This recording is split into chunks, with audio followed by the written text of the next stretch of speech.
the bar. Hello, and lady. unfortunately, it catches on his Johnson. If he's plank of the week, he's got a sizable plank. Yes. And apparently, That's a whole different show. Plank of the Week, Fridays at 7 on Talk.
Hi, I'm Kevin O'Sullivan, and I've got a message for you. Welcome back to this blockbuster edition of What Just Happened. It really is a good one, I think. It's so funny that people keep calling me Meghan Markle, because it's Across the UK, on DAB+, on your smart speaker, on your smart TV, and on your side.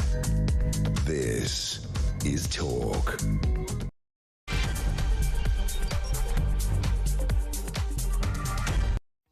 Well, good morning. Hot morning, right? Did you sleep well last night? Well, it was a bit difficult, wasn't it? All sticky and getting tangled up in the sheets and putting the fan on and off and opening the window just to hear some man screeching like he was being murdered. Well, I do live in central London, so I hope you had a far more restful night than I did and you're ready to attack this Friday full of vim and vigour. Anyway, good morning to you. I'm going to be with you through until 1 o'clock, giving you the latest news. We're going to be keeping an eye on what on earth went on at RAF Buys Norton. How did those scroats get so close? I mean, they didn't get so close. They got in, didn't they? They actually attacked our military infrastructure. Who were they? How did they get away with it?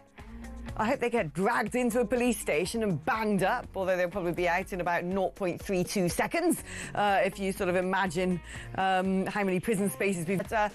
Word in the corridors of power is that more and more MPs might be turning against it, having given its free passage early on in its process. MPs having scrutinised all of the various safeguards and checks and procedures that are supposed to be in place to make sure this couldn't go horribly wrong, might be getting a little bit squeamish about the idea of backing it. If that happens, it's done, it's gone. It's over. So that critical vote is coming up today. We're going to be discussing all of that. And what on earth does Starmer think he's on about? I mean, he's now being urged to consider a one-in, one-out migrant exchange scheme with France. That ain't the way it works. You don't have people break illegally into your country because people you've paid millions of pounds to stop that happening aren't doing their job, and then say, oh, well, you didn't do it, so we'll return some to France and we'll take the others you don't want. But the same thing, isn't it? Oh, honestly, I despair. This crackdown, tough on the gangs, smash the gangs. Didn't work with drugs, did it? Why on earth do they think it's going to suddenly work when it comes to what is an even bigger multi-trillion-pound industry, that of trafficking humans? OK, here to chew over all of the tasty morsels of current affairs for your delectation is the wonderful former Conservative government advisor, Mr. James Price. Good morning, James. How are you doing, all right? I'm right. Did you sleep all right?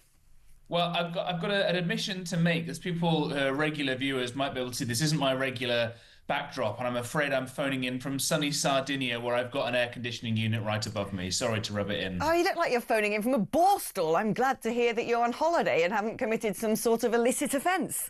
Anyway, sunny Sardinia, thank you for giving up your time. Where are you in Sardinia? Not that posh bit at the top.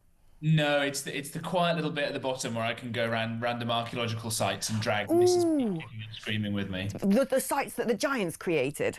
Exactly right. Exactly, yeah, it's cool, isn't it? Right, anyway, before we go on about the gorgeous island of Sardinia, where they live a very long time, apparently. They're part of that blue zone where people eat the right stuff and don't die. Talking about not dying, let's talk about assisted dying. That was a clumsy segue, wasn't it? But it seems to me that more and more MPs are now turning against the assisted dying bill. And this may not... Well, it may itself not live to see it come to its full fruition, or is that? What do you think on this? I think that the whole issue itself is an incredibly difficult one. I'm sympathetic in various cases to both sides. I think what matters at the moment here, though, is that this whole process, it might sound boring to people to get into the weeds of the kind of parliamentary legislative shenanigans, but it's been done so badly, so rushed, that it cannot be a good bill in any way, shape or form. And therefore, the crux of it, I hope that this particular piece of legislation is going to be voted down. The woman who's been pushing it is a Labour MP called Kim Leadbeater. She either doesn't understand anything that is in this bill, because clearly someone else has drafted it for her, or she does, and she is the most horrendous liar in a parliament full of liars. Over and over again, she said experts point out to her various damaging and dangerous bits of this bill, and she will not accept it and is pushing on through and lying and doing whatever it takes to get this thing passed. And that is reason enough why I really hope that MPs have the bravery today to vote this down. I mean, it is a very difficult one. I'm against assisted dying, but like you, I am incredibly empathetic and concerned about people and the nature of their death and the integrity and comfort and the dignity in final weeks and months. And I've just never understood why, they're putting into place all this stuff about we're going to have a panel instead of a High Court judge and X, Y and Z. And I'm like, but why aren't we having a national conversation about things such as hospice care?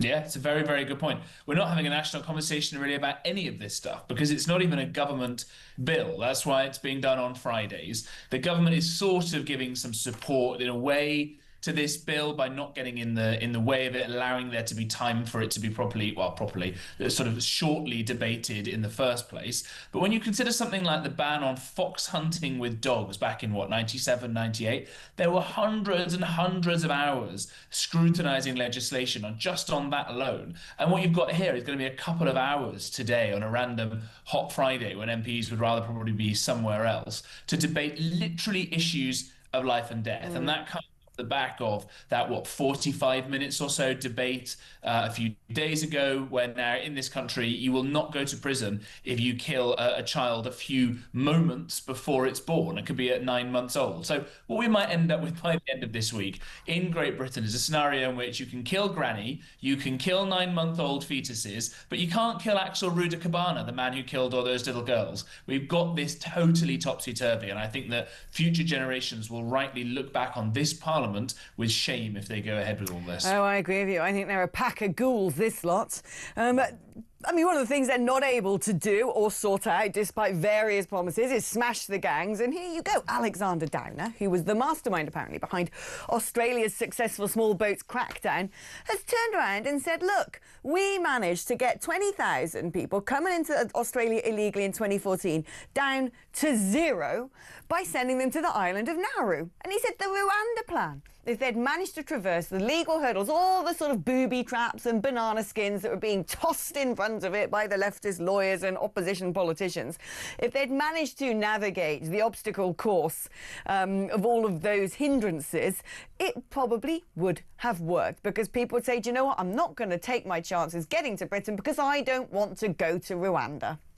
Yeah, absolutely right. I think that's true. And I think Rishi Sunak deserves a lot of criticism for calling the general election when he did, without having the chance to prove that concept. a couple of months, a couple of people being shipped off to Rwanda, and you would have seen an... Oh, what's happened to James? Sardinia's in trouble, it seems. We've lost James for a moment there. Now, listen, if you want to talk to me about anything that we're discussing today, do you support the assisted dying bill? Do let me know. 0344 499 1000 is the number to dial. You can actually do that at any point during the show. Register your interest, and the wonderful Alicia will take down your details and give you a call back as and when we are navigating public opinion on this. 8722 is the number if you'd like to send me a text message instead. You have to write the word talk before you write the body of your message. That way it managed to circumvent all of the space junk and satellite dishes and weird rockets and spyware up in space, and ping our aerials on top of talk towers if you would like, however, to send me a WhatsApp. The number is 0344 499 1000. Now, Starmer apparently is being urged to consider a one-in, one-out migrant exchange scheme. That, to me, seems utterly ridiculous. This, of course, seems to me the bogeyman left over from when the EU decided it wanted migrant quotients, i.e. We're all one EU, we can't defend our own frontiers, therefore we're going to evenly distribute all the people who've broken into our continent illegally based on a sort of per capita share, which means here we are in big old Blighty with a bursting population, straining at the seams largely because we've got so many illegal people here and people who've come in legally and perhaps shouldn't have been allowed to, therefore subject to having what they would see as our portion. And so this is now, according to a report by the Migration Policy Institute, this is now being sort of adopted as a great idea for something that Starmer should say to Macron. He should turn around and say, oh, well, listen, if you can stop people coming in via the dinghies across the channel, we'll then take whoever it is for every person you stop or take back. We'll take someone from you. What? Why is that in the national interest? You don't bust crime and then sort of self-flagellate off the back of it. That means we've got the same amount of people anyway. Oh, make it make sense. Anyway, our wonderful political editor, Peter Cardwell, Cardi P, has been speaking to Sir Keir Starmer of late, grilling him over various issues, and this is what he had to say when Peter asked him about migration. 40,000 illegal migrants have arrived in small boats since you've been Prime Minister. It's the worst year on record. Your approach just isn't working, is it? We're, absolutely serious about the response to what is a serious problem. In the end, the way to deal with this is to bring down the gangs that are running this trade, and it is a trade. They're making huge amounts of money.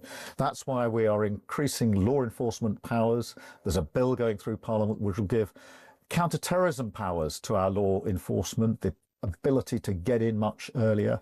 We're working with international partners. I raised this in my discussions with the French president when I saw him earlier this week, with the Chancellor in Germany, with the Prime Minister of Italy, because we've got to come down even harder on these gangs. We're determined to do so. I know we've got to do more. That's why I'm working with our partners to do that, particularly in relation to law enforcement in the north of France. And then importantly, where people do come to the country who aren't entitled to be here, processing their claims and then returning them to where they came from. And since we've been in power, 30,000 people who've no right to be in the United Kingdom have now been removed from the United Kingdom because we're processing the claims.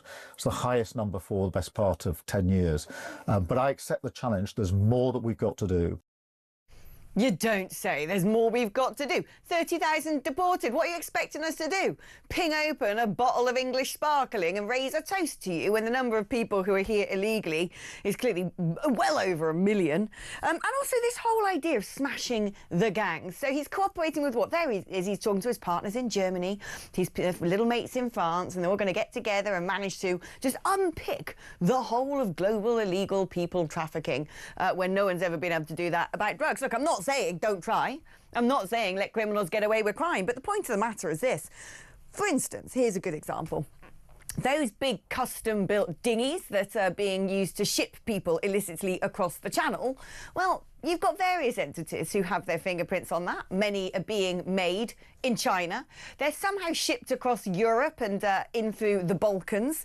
Then, by the time they get to Germany, where they're stored in massive warehouses, the problem we got there is Germany, because of their pretty twitchiness about their past, don't allow surveillance. So you can't sit there with your binos and your camera, like Line of Duty, watching these dinghies coming in and out.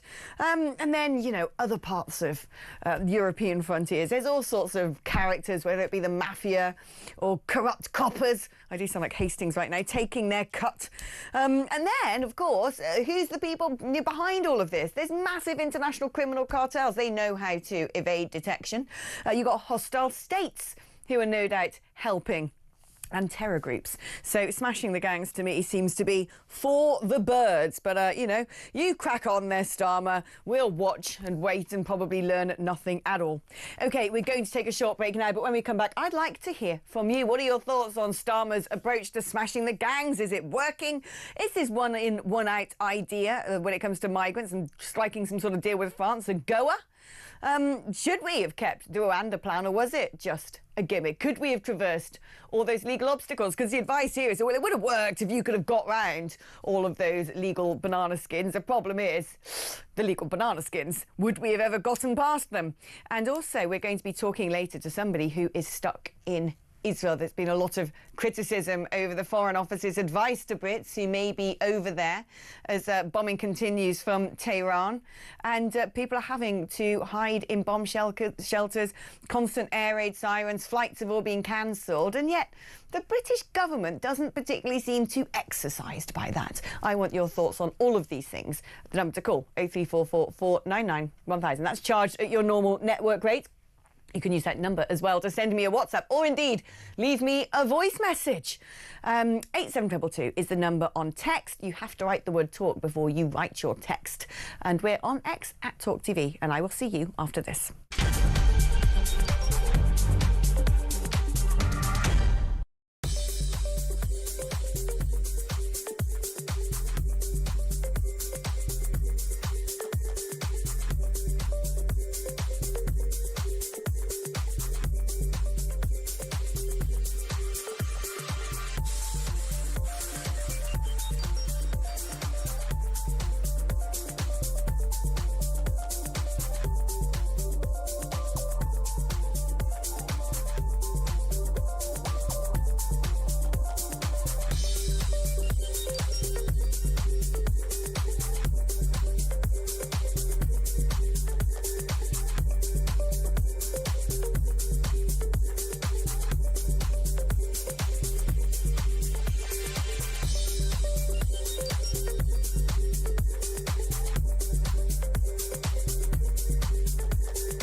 You can't help it, right? Because I'm looking at that image, and through my mind, I'm playing the kind of Benny Hill theme. But yeah, I know.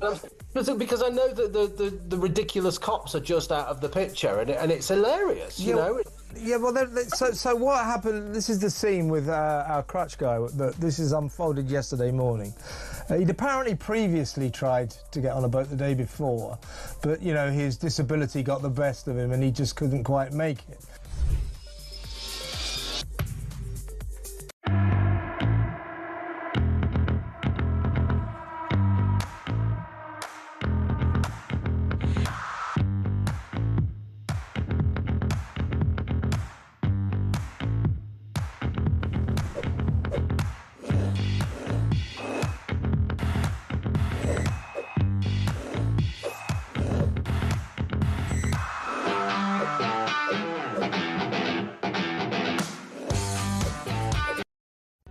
Across the UK, on DAB+, on your smart speaker, on your smart TV, and on your side. This is Talk.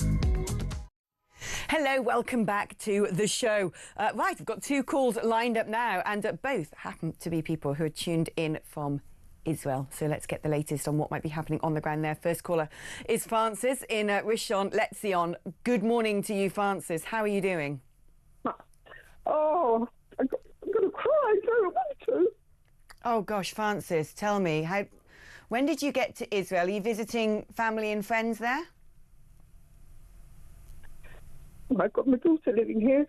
I'm coming for a 4-day trip just to help her get ready for her baby. Yeah. This is why I didn't. Sorry. Don't worry. Take your time, Francis. I got here on the. I got here on the 12th of June and was meant to go home on the 16th. I don't know what it is, Alex. It's feel of alone. Have you had? Are you having to shelter? Yes, every night, 3-4 times a night. Literally having to get up and go. Obviously, my daughter's got 2 children, having to see them stress as well, having to do that. But it's the support from the British government. Got nothing. I've registered on everything I'm meant to. I haven't had anything at all. No guidance. All right, the only guidance we have been given is obviously to make our way to the Jordan or Egyptian border. I'm a 60-year-old woman here on my own. How am I going to do that? I've got an 8-month pregnant daughter, young children. She's not going to get me there. I'm not going to do it on my own. I just feel that we are about the only country in the world that's government have just left us here in what's known as a war zone. I understand the situation here because obviously I have family, but not to have support is absolutely I can't get the word out. Despicable. Are you aware of other people from other nations who have gone over to Israel whose governments are making endeavours to get them out? I have been told, and I can't think of them off the top of my head, but I do know that there are other countries that governments have been in touch and have been assisting. I can't, we're renowned here, unfortunately, in Israel for the lack of care and attention to here. I'm not even going to go into that side of things. And our government has, said it on many times, on many occasions. And I just feel it's wrong. And what is day-to-day existence like at the moment? Can you describe? Yeah. So I've been here now for a week. Day-to-day existence is literally going no more than 10 minutes from the apartment or 10 minutes from a safe room. Luckily, we have a safe room in the bottom of the building here. So children obviously aren't at school, having to keep them in all day, not being able to go out, feeling trapped. And then obviously, Israel are amazing. They give you 3 alerts. You get one roughly 10 minutes before to make sure that you are near a protected area. Then you get a next alarm, obviously, to let you know that it's going to be imminent, and then you get 1.5 minutes to literally go to where you are, into your safe room. Right. So life here has been very restricted. I'm not on holiday. I'm, living day to day, waiting for the next siren, the next alarm. Luckily, last night, which is the first night in 7 that we haven't been disturbed during the night. And have there been any impacts of any of these rockets or drones or missiles managed to hit anywhere near you? So yes. I mean, obviously not directly where I am, but literally 2 miles away, it was hit, and a lot of damage. Literally the next Bat Yam, which is not far, Ramat Gan, which is literally 2-3 miles away. So every day, it can be here next. And when you're sitting in these shelters, you hear the booms, you feel the shake. It's really living what's going on you see in a movie. You are feeling everything. You feel the tension. Let me get one thing over. Israelis are amazing. They get up after the siren and life carries on. They have to carry on. They otherwise, what would happen? There's one thing that I have to say also. I know Israel have been, targeting Iran, but they've been targeting specific places. Yeah. We are being hit. Hospitals, residential areas, citizens. This is not right. No. It's not right. And where is everyone not shouting that, it's always been the other way when Israel were hitting into Gaza, what they were hitting, but the world needs to know they were hitting into Gaza in targeted places because they decided to put their children and their women in those places is not Israel's fault. Yeah. But this time round, Israel targeted areas, not civilian areas. No, I know it's an important distinction to make. It's a very important distinction to make. There's being discriminatory in the way that you persecute a campaign, a military campaign, and as you said, Israel have been targeting nuclear sites. They've been targeting military headquarters. They've been targeting people like the heads of the Quds Force and the IRGC, not actually just going into and bombing neighbourhoods where ordinary men and women live. But the other side, well, the loss of life to them is something that they're very bloodthirsty for. What are your next steps now? I mean, you've had one peaceful night. Did you know what you're going to do as a plan? Have you got everything you need while you're stranded there? Yeah, I mean, listen, I came with 4 days worth of clothes, and thank God I'm staying with family. So those 4 days worth of clothes are being rewashed. We can't go out. We don't go to the shopping because it's not safe enough to do that yet. And obviously I'm logging on every day looking for, possible flights to go on. I looked on the El Al website today, and the first flights I can actually see that they're advertising is for the 3rd of August. Wow. And your daughter, I mean, how's she bearing up at 8 months pregnant? This is not the right time for her to be living in these conditions. So, Lauren's, my daughter's lived here for 18 years, and this is not the first time that she's had to unfortunately live through this here. And yes, I am worried about her because 8 months pregnant and the stress and having to get up every 2 minutes where you're meant to be resting now is getting to her. But in a way, I know it sounds odd, Alex, I'm glad I'm here to help her, because to be at home worrying about her and the children is another thing. She's got her mum. She's got her mum. Yeah. I think that must be a great comfort to her. Listen, Francis, stay strong. Look after that daughter of yours and your grandchildren. We'll all be thinking of you and praying for your safety and that of your daughter and her family. Thank you so much for your call. Another call now from Israel. This is Judah, who's in Tel Aviv. Good morning to you, Judah. What's it been like for you? Very much the same as what Francis described. I feel sorry that she's struggling with that. Wish there was something I could do to help.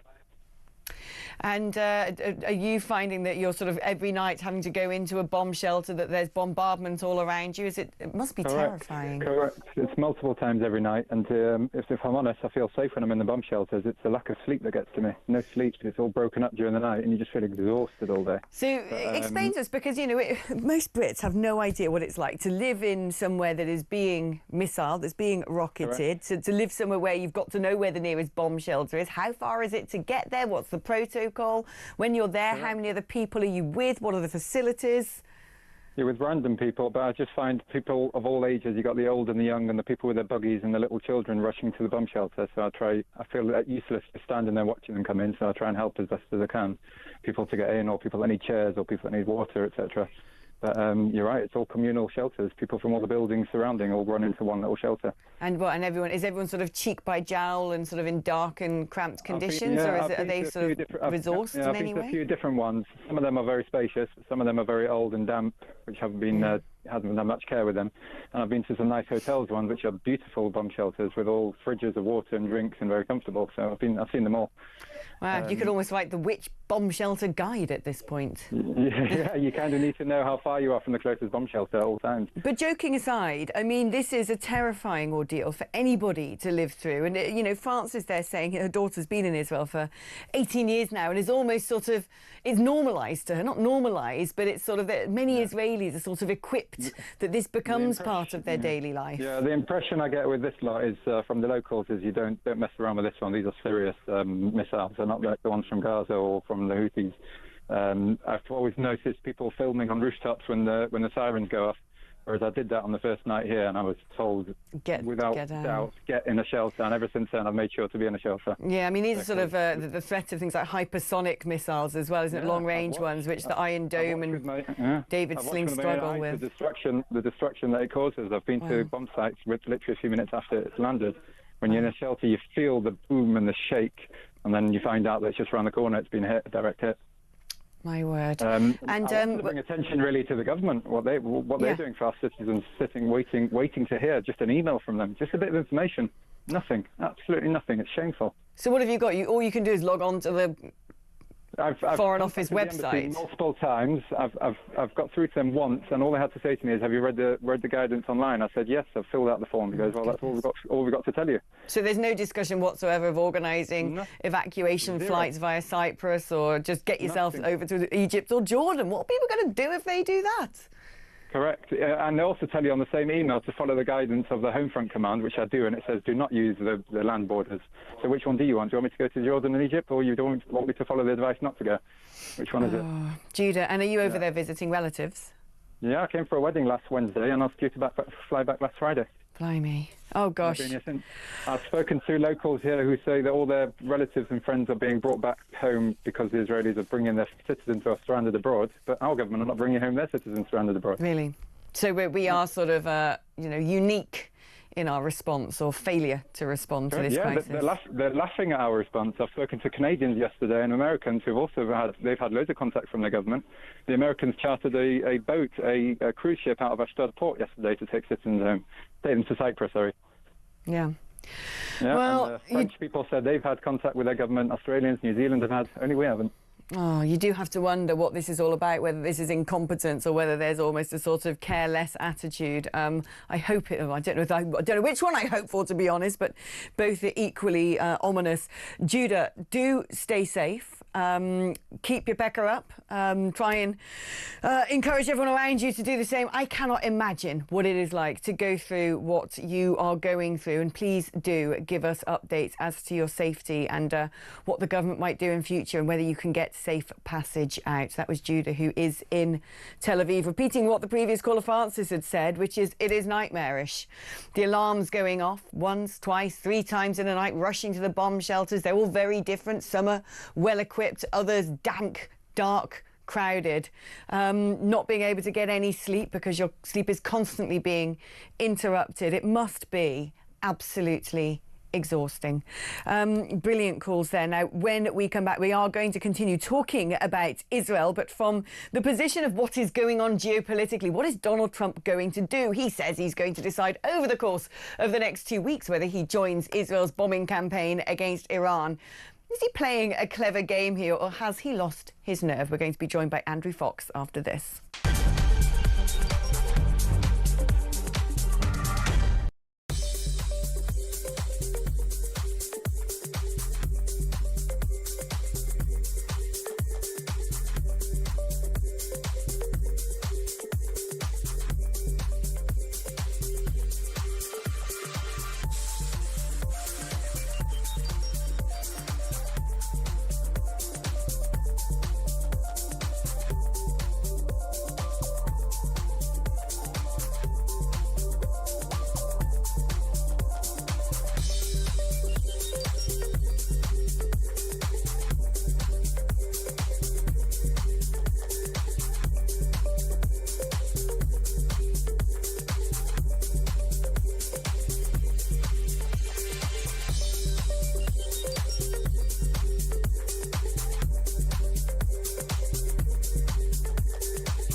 the UK. On DAB+, on your smart speaker, on your smart TV, and on your side. This is... Well, hello, welcome back to the show. It's been a very tense week, really, hasn't it? Since it's all been kicking off in the Middle East. And after what seems like a pretty successful campaign by Israel targeting very specific sites in Iran, the sites that are responsible potentially for enriching uranium, developing nuclear warheads, having taken out a host of some of their most bloodthirsty military leaders. And at one point, it seems, the mad Ayatollah himself scurrying off into a bunker. Various flights, official-looking flights, taking off to Oman. And everyone's saying, who is that? Why are they being evacuated? Is this for talks? And Donald Trump threatening in typical Trumpian language on Truth Social. We might kill you, or we might not. You better get round the table and negotiate. I've given you all the time. But now it seems that those threats he's going to extend for another 2 weeks because he says that there's potentially a good chance there could be some sort of deal as European leaders meet the foreign minister of Iran in Geneva today. And so he's sort of provided what could be a 2-week reprieve. Or has he? Let's speak now to Andrew Fox, Defence, Middle East and Disinformation expert, a research fellow at the Henry Jackson Society. Good morning to you, Andrew. Hi, how's it going? Yeah, very well, very well. Now, I'm trying to wrap my head around Donald Trump going from tough talk. I mean, we've seen this before of Donald Trump threatening whether it be tariffs or deportations or travel bans, now threatening to literally blow up the Ayatollah and potentially use that bunker buster to get to some of those subterranean nuclear layers. But after conversations with his inner circle in the Situation Room, I wonder what's changed, or has anything changed? I don't think so. I think it's been a clear escalatory pathway by the Americans to try and force a deal. Mr. Trump gave Iran 60 days. They didn't take the threat seriously, so he then okayed the Israeli strikes. But his rhetoric throughout has been one of the door is open for a deal. I told you what would happen. Now you need to surrender. You know, he's always a man that would prefer a deal. And it makes domestic sense because we know people like J.D. Vance oppose international military engagements. We know a lot of the MAGA base, the America First crowd, are pretty upset. And actually a deal would be amazing domestically for Trump because he could say that he pressured the Iranians using the threat of military force. But came away with a deal without needing to use it. So that would be the absolute gold-plated scenario for him. But would that be a gold-plated scenario for the Israelis? Because Trump was the man who pulled out of the last JCPOA, the last nuclear deal with Iran, because, well, he got the sense that they weren't really keeping up their end. And nobody needs to enrich uranium to over 60% unless they're planning to whack it in a weapon of mass destruction. Of course, there is that hangover from Iraq and the Bush-Blair era, and whether or not Saddam Hussein had chemical weapons. And surely that is having an impact politically in America. But the point is this. You can't really negotiate with a terrorist who wants to destroy your country. So would a deal be acceptable to Israel? Would it be acceptable to the West, full stop? Well, Israel don't really get a say at this point, unfortunately. There are huge strategic advantages to their reliance on Washington, but there are also huge disadvantages. And that is one. If Trump makes a deal, then a deal is made. If Israel continues to bomb after a deal is made, then clearly that will have strategically enormous ramifications. And I can see Trump hugely punishing the Israelis for doing that. So Israel, I suspect, will do as they're told. In terms of the West, look, there's significant risks in regime change. I think that's been implied by what Israel is trying to do. That could easily go much worse than it goes much better.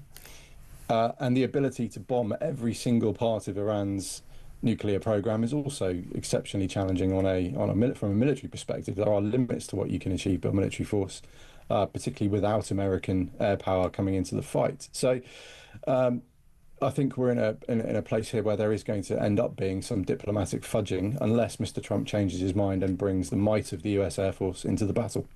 So when Israel say, and I think it was actually Israel Katz himself who said, we have so much more up our sleeves. You see what we did to Hezbollah?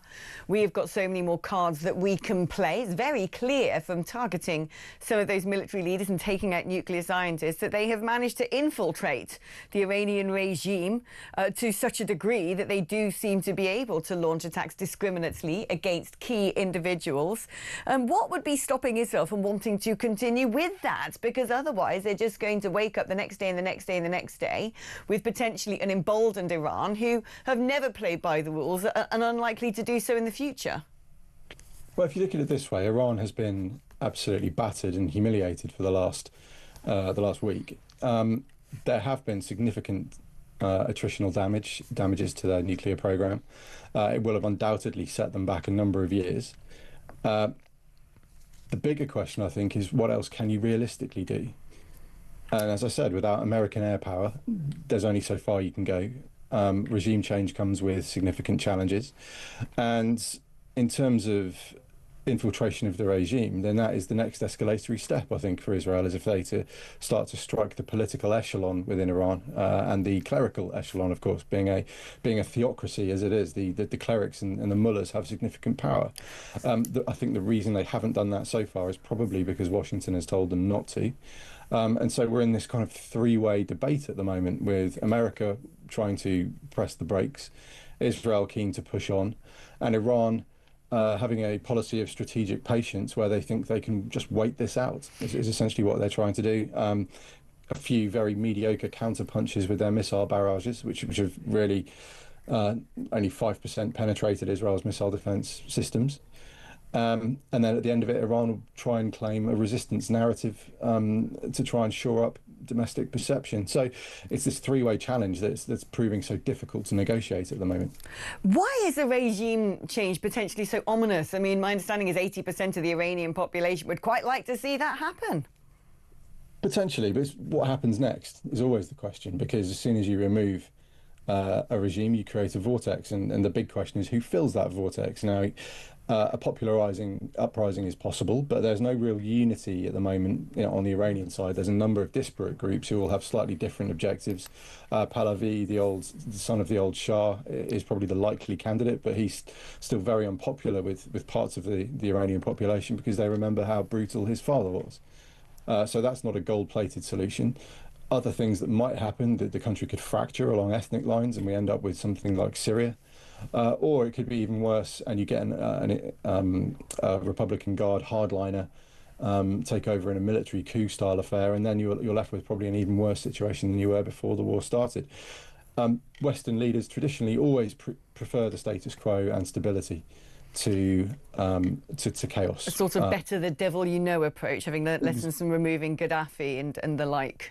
Exactly that, and so as a result they are always extremely hesitant to push something that has so many chaotic potential options as regime change.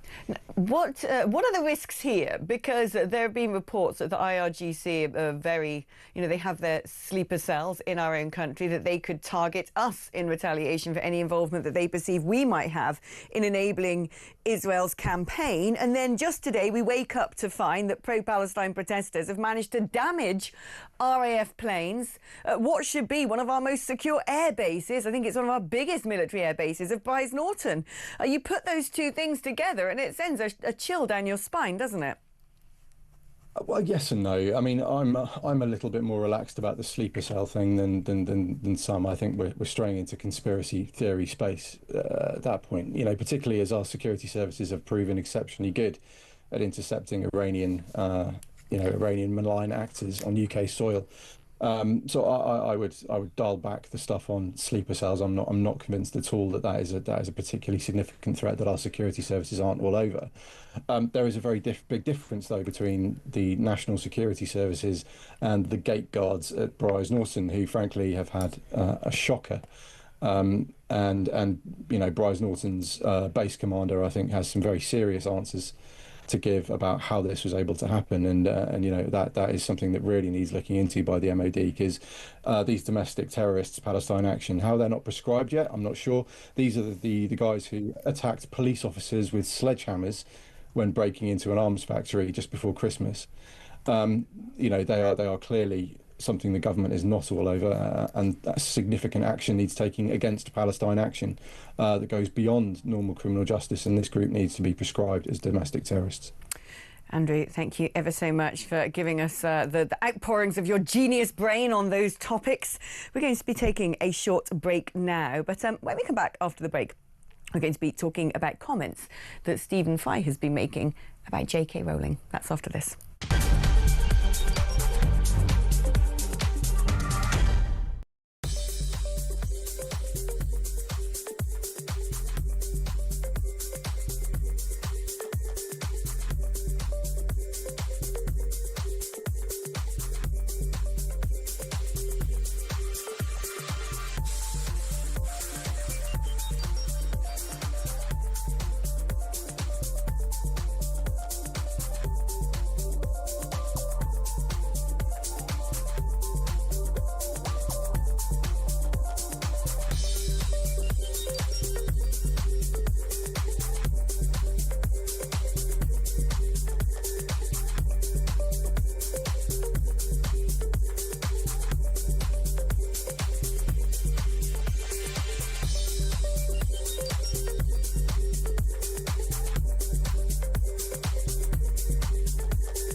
You can't help it, right? Because I'm looking at that image, and through my mind, I'm playing the kind of Benny Hill theme. But yeah, I know. Because I know that the ridiculous cops are just out of the picture, and it's hilarious, you know. Yeah, well, so what happened? This is the scene with our crutch guy. That this is unfolded yesterday morning. He'd apparently previously tried to get on a boat the day before, but you know his disability got the best of him, and he just couldn't quite make it.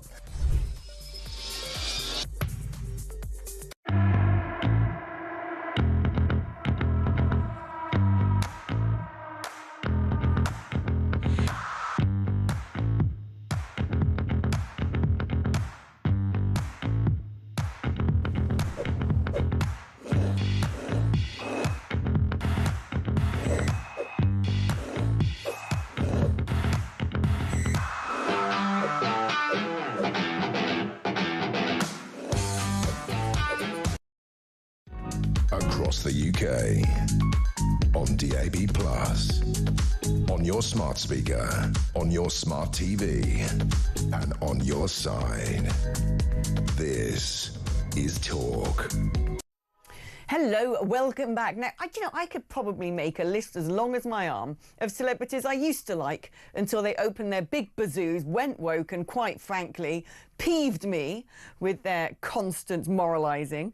And I'm going to add to the top of that list today Sir Stephen Fry, a man of great verbosity, of a brilliant command of the English language, and an intensely genius brain, a man who, at one point in time, was a bit of a national treasure until he started moaning and whining about Brexit. And now the latest thing is he is lambasted JK Rowling, who he says basically was once upon a time a very good friend, describing her views on trans issues as inflammatory and contemptuous.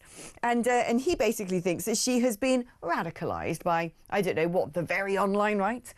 She started to make these peculiar statements and had very strong, difficult views. She seemed to wake up or kick a hornet's nest of transphobia, which has been entirely destructive. She's just been standing up for women, hasn't she? Well, let's just speak now to Helen Joyce, Director of Advocacy at Sex Matters and author of Transgender Identity and the New Battle for Women's Rights. Because, Helen, frankly speaking, were it not for the profile and also the deep pockets of people like JK Rowling, there's a good argument that we'd be having this debate still, that women and girls would be at risk from perverts going into their intimate spaces and for giant, great, hulking brutes pummeling them in sports.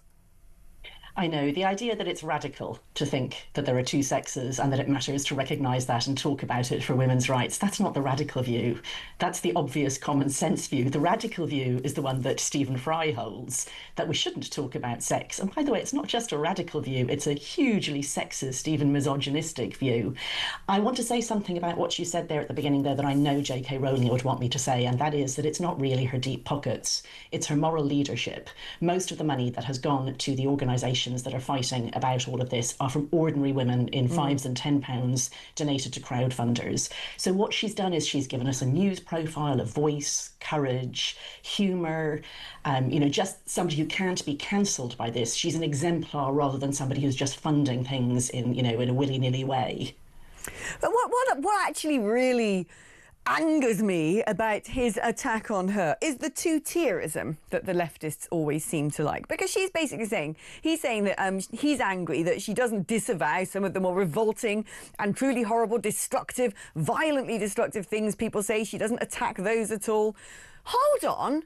Has he actually looked at what some of these pro-trans campaigners are saying? Has he looked at them physically assaulting women? Has he looked at them making death threats and rape threats and using the most heinous of language? I mean, why is it that she has to suddenly be the moral vanguard for making sure that everybody on her side of the fence is part of the Be Kind brigade, but he's not doing that, is he? Well, he's a man, isn't he? Women are the ones who are meant to be kind. She's the one who's meant to accept, like the other women on behalf of the human race that's female, that we're just there to pander to the male ones. I mean, I call this the what about the men activism. This judgment was about women's rights, protecting women against male violence, protecting women against discrimination and harassment. That's clear right through the judgment. And the first thing that the trans rights campaigners and people like Stephen Fry said is, but what about the men? What about the men who want to force women to pretend that they're women? I don't care. I care about women. I'm a feminist. I care about our rights. And if he doesn't agree with that, well, then he's an old-fashioned misogynist, and he's a twit as well. He's trying to sound relevant to young people. Honestly, it's just embarrassing. But this is what people do, isn't it? They become lovies, and it's all polite conversation around the dinner party table, and then it becomes, I'm going to shower myself in moral rectitude. And, my view of this is a lot of the #BeKind brigade are actually the bullies themselves. They use this sort of condescending, moralising tone on things they disagree with in order to oppress other people, to demonise other people, to shroud in shame what should actually be viewpoints that should be celebrated and upheld. Absolutely. I mean, if he wants to defend trans rights activism, I'd like him to defend the signs that people waved around in Parliament Square a few days after the Supreme Court judgment, which said things like hang TERFs, kill JK Rowling, my dog eats TERFs, TERF, of course, being a word for a woman who recognises that there are two sexes and refuses to pretend that people can change sex. Get the log out of your own eye, mister, before you start complaining about motes in other people's eyes. We constantly hear, don't we, and he's done it as well, that there is so much persecution of the trans community, violence, suicide, pain, agony. I mean, we're constantly painted this picture that trans people are subject to public lynchings every 5 seconds in the town square. And yet I wasn't aware of that taking place. If anything, a lot of the violence, a lot of the persecution, a lot of the bullying, a lot of the nastiness, and frankly, a lot of the public shaming is coming at the women who just want to protect the safety and the integrity of their daughters and their daughters' daughters. So Baroness Cushwa-Falkner, when she was in front of the Women and Equality Select Committee very recently, she made exactly this point. She said that the women who were trying to stand up for women's rights and to get the law clarified to protect women's rights, they were well-behaved, middle-aged women who used proper channels, who took legal cases, who made arguments, who presented viewpoints politely. And on the other side, we have seen things like a urine protest outside the EHRC, her offices, where a man dressed in a see-through dress turned up and poured urine over himself and over the doorway. And that's just one example she gave. She said that she and her staff were afraid for their safety, their physical safety, as she came close to tears talking about the way that her staff had been treated by trans rights activists. Of course, that's a minority of them, but I'd like to see see them condemned, please, and to recognise that really middle-aged women are not the people who run around this country making violent threats against people. But yet again, it's another example of how the public are constantly gaslit. That the trans community is made up entirely of gentle, wonderful men with all these feminine attributes who just want to be called Beryl and wear their pearls and put on a wig and think of themselves as the girl, and they love us women so much that they identify as one of us and want to be part of us, and they mean us no harm. And yet, nobody ever dares speak about the Venn diagram of fetish, as you're talking about, the sort of particular wish to chuck we about the place, which seems to be, for a long time now, one of the weapons of choice when it comes to the campaigning trans activists. No one talks about some of the perversions that men and autogynephiles seem to harbour when they put on little girls' clothing and pretend to be women, that this isn't about actually being born in the wrong body. This is about getting a kick out of dressing as the opposite sex, having sexual pleasure in going into women's bathrooms. And yet we're constantly gaslit, aren't we, that doesn't happen, that doesn't exist. You can't even talk about it because that does make you some sort of radicalised Nazi turf. And yet that is what we're worried about. Yeah, and it doesn't matter what a man's motivation for going into women's spaces is in one way. He's already breaking boundaries, even if he's doing it because he has a sincere belief that he's really a woman inside. There's no such thing as being a woman inside. We are our bodies. We're the same thing as them. And by coming into women's spaces, he is breaching women's boundaries. He's automatically making himself a bad person. He could just think he could be as pure as the driven snow, but that is something that he shouldn't be doing. It's a boundary violation. And we're not allowed to even say that. We're meant to welcome them in. We're meant not to notice. We get people saying to us, but how can you tell? Of course we can tell.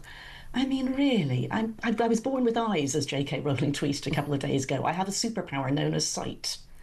Is there an argument, though, to be made, I just say this as devil's advocate, that it has become a very inflammatory debate and that the sort of horror, the sort of nastiness thrown at JK Rowling, and this is something, to be fair to him, that Stephen Fry acknowledges, has potentially hardened her, that it's become unhelpful and has turned her into a lost cause. Is there an argument that perhaps JK Rowling at times might have sort of used some sort of braggadocio or sort of intemperate language in fighting for this cause? I just don't care, frankly. She's allowed to say what she likes. She hasn't threatened anyone. She just speaks clearly. She's funny. Yes, I'm sure that the years and years of receiving highly sexualised insults and threats of rape and murder and such like have taken away what she probably started with, a fair amount of sympathy. But who it was unhelpful for? That was unhelpful for the trans rights activists. They should have been reining in the nutters on their side a lot earlier, because they are really losing not just JK Rowling's support and basically innocence about what was behind some of what's going on, but the public's as well. We know this from public opinion polling, that support for the wilder claims of trans rights activists, in particular that you can change your legal sex, is plummeting. The more people see of this, the less they like it. Yeah, the less I like it indeed. I'm part of your clan. And do you know what? I don't care either. Sticks and stones and all of that just don't come into our blimmin' bathrooms. Helen Joyce, thank you ever so much. Director of Advocacy at Sex Matters and author of Transgender Identity and the New Battle for Women's Rights. I mean, who'd have thought? I was singing the other day, Sister Suffragettes, at my boyfriend's house and sort of doing my Glynis John impression. And I thought to myself, there they are, campaigning for women to have the vote. And who would have thought 100 years later we're campaigning just to have an existence, just to be called women, just to have our identity, let alone protect our safety and our integrity when we're at our most vulnerable. It really does beg a belief. And like I said, the Be Kind Brigade, it's a form of bullying. All these luxury ideologies the metropolitan elites like to adopt, it's their version of a Gucci handbag. Now everyone can have a smartphone or go get a tan somewhere exotic by getting on an EasyJet flight or get a car on finance. The only way when you're out there in the public domain to sort of show that you're so much better than everybody else, you're superior, you're blessed, you're gifted, you're higher up the pecking order, is to adopt these luxury ideologies. And they use this, aren't I wonderful? I'm an ally to the cause. Look at me.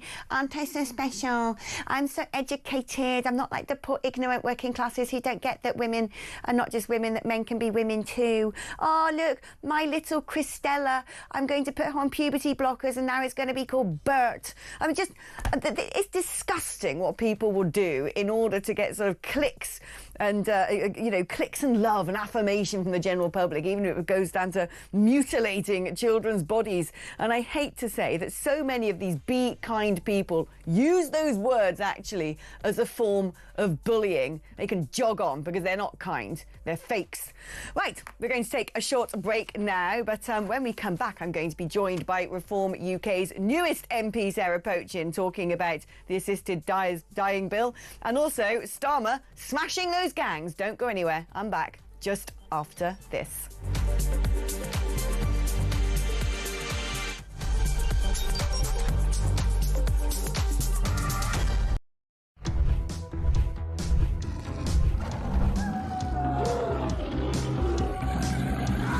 We've just been talking in the office here about how many of us have been attacked at some point or other by some form of flying beast or any wildlife. I mean, so we'll take your stories this morning. Hello, this story is concerning wildlife. It's concerning a rhino. A rhino? Blimey. Right? Yeah, okay. rhino. I used to live in Kenya when I was about 5 or 6 years old. Okay. And we were in this wildlife park in a grey Morris Minor. This rhino started chasing us. There's me and my sister in the back seat. Right. It was like something out of Jurassic Park. Yeah. We were turning around saying, "Believe it, Dad. Just put your foot down, Dad. We're in a field. Put your foot down." This rhino was chasing us. One from Mark here in Derby. Went on holiday for our first romantic holiday to Tunisia years ago. Decided to take my girl into a petting zoo. I got a bag of food to feed the animals. A giant goat then went for me, putting its front legs over my shoulders and proceeding to headbutt me over a fence into one of the pens, covering me in the food and making my nose bleed. I got out of the pen, then the goat and all his mates attacked me again, sending me running and screaming like a girl out of the zoo, with my girlfriend rolling with laughter on the floor. A tarantula climbed up the bottom of the bed on the sheet. Yeah. And it walked all the way up. It's eyeball to eyeball. Wow. And I thought to myself, what am I going to do when it climbs over my face? But then a miracle happened. It raised its 2 front legs and waved them around. And then it turned around and walked down the side of the sheet. Boris Johnson been attacked by an ostrich. The former PM was enjoying a safari trip with his family when the bird leaned into his car and went oi oi and pecked his hand. In footage shared online, he quickly jerked from the ostrich. Don't dirty minds away from the ostrich, and shouted, "Oh, Christ, get hell," before driving off. And so I just set it out there. Have you been attacked by an animal? When I was about 7, says Trevor Jenkins, on holiday in Spain in the 70s, a monkey pulled my long hair. It was long because it was the 70s. I was in floods of tears. And as a family car drove out the car park, an elephant ripped off the car mirror. We got the message. Spanish animals aren't to be trusted. Jeremy, Brittany here from the United States. I was spurred by a rooster in my right foot a few years ago. Spurred? How do you get spurred by a rooster? One here from Dan in Hampshire. Morning, Mike. Is an Aussie that has been dive bombed by our version of the Magpie, which is much bigger, every springtime. Across the UK, on DAB+, on your smart speaker, on your smart TV, and on your side. This is Talk.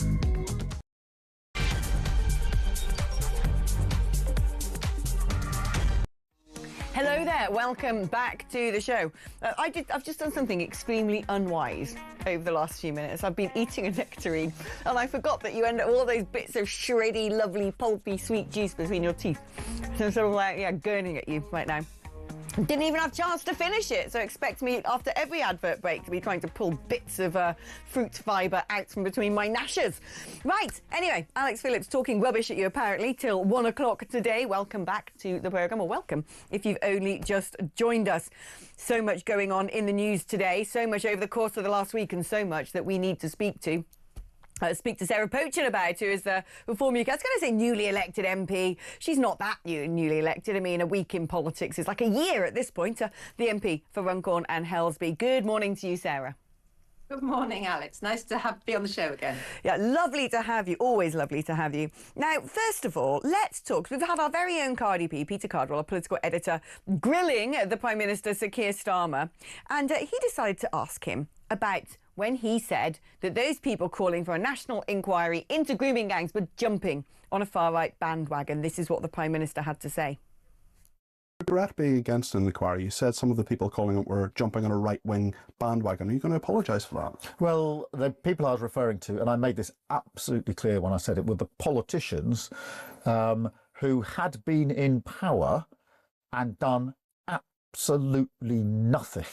And then as soon as they're out of power, are screaming and shouting. So Kemi Badenoch, Chris Philp, those individuals, when they were in power, did absolutely nothing. Now, I've been campaigning and working on this for 15 years, and have as many other people.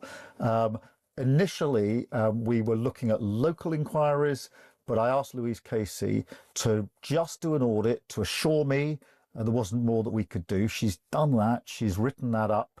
It's a pretty long report. I've read every single word of it. She's recommended a national inquiry. I accept her recommendation. That'll be a statutory inquiry and we'll get on with it. It runs alongside the criminal investigation, by the way. It's very important. It's not one or the other, because the first route should always be the criminal route, in my view, because where we've got perpetrators that are convicted, they should be in prison. Sarah, he's lying, isn't he? He's just plain-faced lying to our faces, saying, oh, this was just about the politicians who... I've been working on this for 15 years. Really? Have you? Because as far as I could tell, when they gave local authorities the ability to have local inquiries, only Oldham said they were going to do that, and then the Labour Party themselves blocked them. What are they so scared about? Well, my first point would be, if he has been working, which he says he has, and we know he has, for 15 years in this area on this topic, why the hell did he need another report to tell him that we needed a statutory investigation and inquiry into this whole issue? If he's been working on it for 15 years, he knows darn well what the problem is, and he should have been shouting loudly for this statutory investigation years ago. So in my view, he has been dragged kicking and screaming to the table, partly because of the stance that reform politicians are taking on this, and also the Tories have got absolutely nothing to be proud of. 14 years they went through it. I mean, at the same time Keir Starmer was around, they would also, doing nothing. So I think there's a lot of people in a lot of very senior positions in Parliament, I should say, that are probably quite concerned now about what's going to come out of the woodwork, let alone people in the police, people in the councils affected, and so on and so forth. So yeah, I think we're going to see some real issues coming out, and there's going to be some people really concerned about what we're going to overturn, what we're going to what's the word? Uncover. You're looking for uncover. I've got it for you there, Sarah. No, okay, but it's true. I think you're absolutely right on this. I think they are petrified, because what we know is most of these atrocities took place in Labour-held constituencies and Labour-run councils, who all turned a blind eye to what was going on, at the very least. And this has got to be one of the most vile, horrible, the most disgusting imaginable scandals. This is essentially a form of sexual genocide. And even now, they're still using terms like, oh, it's British Pakistanis. It's not. It is British Pakistanis, but the common denominator of most of these gang rape perpetrators are the fact that they come from one particular faith, and it is elements of that particular faith which make them regard women in a certain way, which has led to the targeting of vulnerable white girls as part of what is essentially a sexual genocide. And they're still shrinking away from this. Do you have any... I mean, in theory, this national inquiry is supposed to take place over the course of 3 years, which makes it at lightning speed compared to most government inquiries. It is supposed to be statutory, which means people will be compelled to give evidence. It's not going to be voluntary. But my worry is the parameters are going to be set so this doesn't actually investigate the very people who we need to be investigating, which are the people who knew at local council level, the senior police officers who knew, the social workers who helped cover this up, and some of the MPs sitting in that parliament. Absolutely. The key to this, Alex, is who is going to be leading this investigation. So we've called, Lee Anderson called in Parliament for it to be Maggie Oliver. Now, I don't know whether that's possible, but she should at least be on this committee or panel or whatever they're going to call themselves. But the point is, somebody like that who resigned in 2012 over these issues and still says today that these issues haven't changed. So she knows exactly what she's talking about. She knows who the perpetrators were, and we need people that have been involved, that have been that have been made to be quiet and keep all of this under wraps.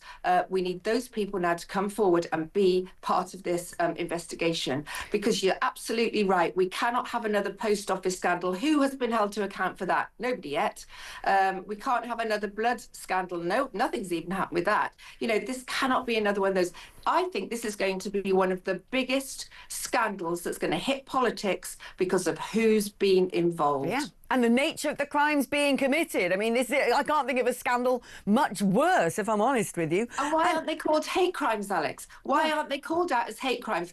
And I'll tell you why, because it's not white people doing a crime or committing an offence against a minority, because that would be called a hate crime. Look at Lucy Connolly.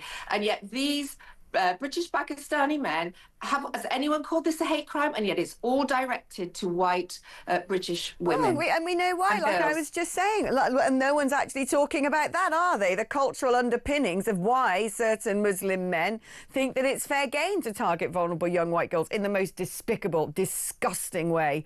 And, you know, one of the, it wasn't a shock to me, and I doubt it was a shock to you, but one of the most striking remarks in Baroness Casey's report was the connection between asylum seekers and the perpetrators of rape gang offences. And here we go, still trying to tell the Prime Minister with his cloth ears that this is a risk to women and girls, that you're not smashing the gangs. You've got to protect your population, because Lord knows what you're letting in and who are going to be the victims at the end of all of this when you've brought in men from poor misogynistic countries and expect them to suddenly be able to integrate and, I don't know, sing Kumbaya with a load of OnlyFans models. It's for the birds. And here's Peter Cardwell grilling the Prime Minister on his promise to smash the gangs. Over 40,000 illegal migrants have arrived in small boats since you've been Prime Minister. It's the worst year on record. Your approach just isn't working, is it? We're, absolutely serious about the response to what is a serious problem. In the end, the way to deal with this is to bring down the gangs that are running this trade, and it is a trade. They're making huge amounts of money. That's why we are increasing law enforcement powers. There's a bill going through Parliament which will give counter-terrorism powers to our law enforcement, the ability to get in much earlier. We're working with international partners. I raised this in my discussions with the French president when I saw him earlier this week, with the Chancellor in Germany, with the Prime Minister of Italy, because we've got to come down even harder on these gangs. We're determined to do so. I know we've got to do more. That's why I'm working with our partners to do that, particularly in relation to law enforcement in the north of France. And then importantly, where people do come to the country who aren't entitled to be here, processing their claims and then returning them to where they came from. And since we've been in power, 30,000 people who've no right to be in the United Kingdom have now been removed from the United Kingdom because we're processing the claims. It's the highest number for the best part of 10 years. But I accept the challenge. There's more that we've got to do. What you got to do? What does he want? A sodding Blue Peter badge for deporting 30,000 people? Doesn't even touch the sides, does it, Sarah? Well, the other thing is that he mentioned the French there, and this 30 is referring to the fact that we're now have got the French to agree to apparently wade out to 300 metres from the shoreline and turn those boats back. Well, we know it's not going to happen. I'll believe that when I see it. But also, this isn't just about National Labour in denial, which they are in denial about these asylum seekers. I'm being attacked locally now by Labour councillors, our Labour PCC, for they're accusing me of saying that, talking untruths through my by-election campaign about the asylum seekers and what's going on in my constituency. But I have evidence, and they will so regret this because we've got evidence. I wouldn't dream of saying anything that I couldn't back up with evidence. I've been a magistrate for 20 years, for goodness sake. Right, what sort of things are we talking about? Well, for example, I've spoken about in the constituency, the asylum seekers being moved into houses of multiple occupancy, what it's like for constituents to live next door to that type of property that may have 6 8, up to 15 men in. I've heard all the stories. I've seen the CCTV of what happens at night, the drug dealing, the intimidation, the knife wielding, the noise, even a story of girls being dropped off in taxis. Now, I've raised this for the residents because Labour are in denial. The residents, one of the reasons they lost in Runcorn was because Labour are denying that this is happening. It is happening. Keir Starmer's denying it at a national level. Labour is denying it. The Labour Council is denying it at a local level. Somebody, and in Runcorn's case, it's me, has to stand up and speak for these residents. But I'm telling you, they've already put Facebook posts out this morning about saying that, I'm making all this up. The comments that come back saying, thank goodness someone is finally speaking up for us. This is not a lie. I'm living next door to one. I'm terrified. The stories are there for people to see. But Labour think that, if they just keep going down with this rhetoric, that they're going to silence people like me. Well, they're not going to silence people like me. I don't know what sort of perverse, weird individual in politics seems to think that actually putting a protective blanket around misogynistic, violent young men who have broken illegally into the country is more important than protecting women and girls. It's a sickness. I've had rapes by asylum seekers in my constituency. They're under arrest. They know it's factual. They're accusing me of making up stuff that hasn't been reported to the police. It has been reported to the police, and the police crime commissioner says he doesn't know anything about it. Well, that just probably sums up the police crime commissioner, doesn't it? They're lying to us. They're gaslighting us. Honestly, I think this subject could see the government fall. So keep on it, Sarah.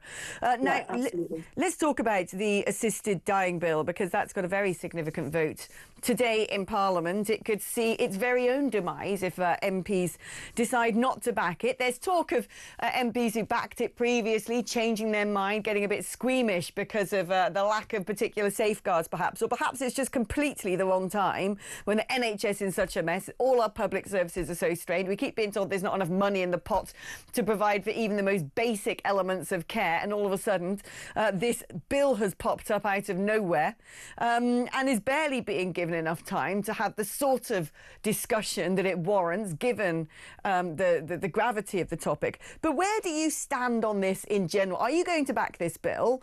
Or otherwise, if you're not, would you still be pro another form of the bill? Well, I'm obviously here in Parliament. Came down again very early this morning for this important debate.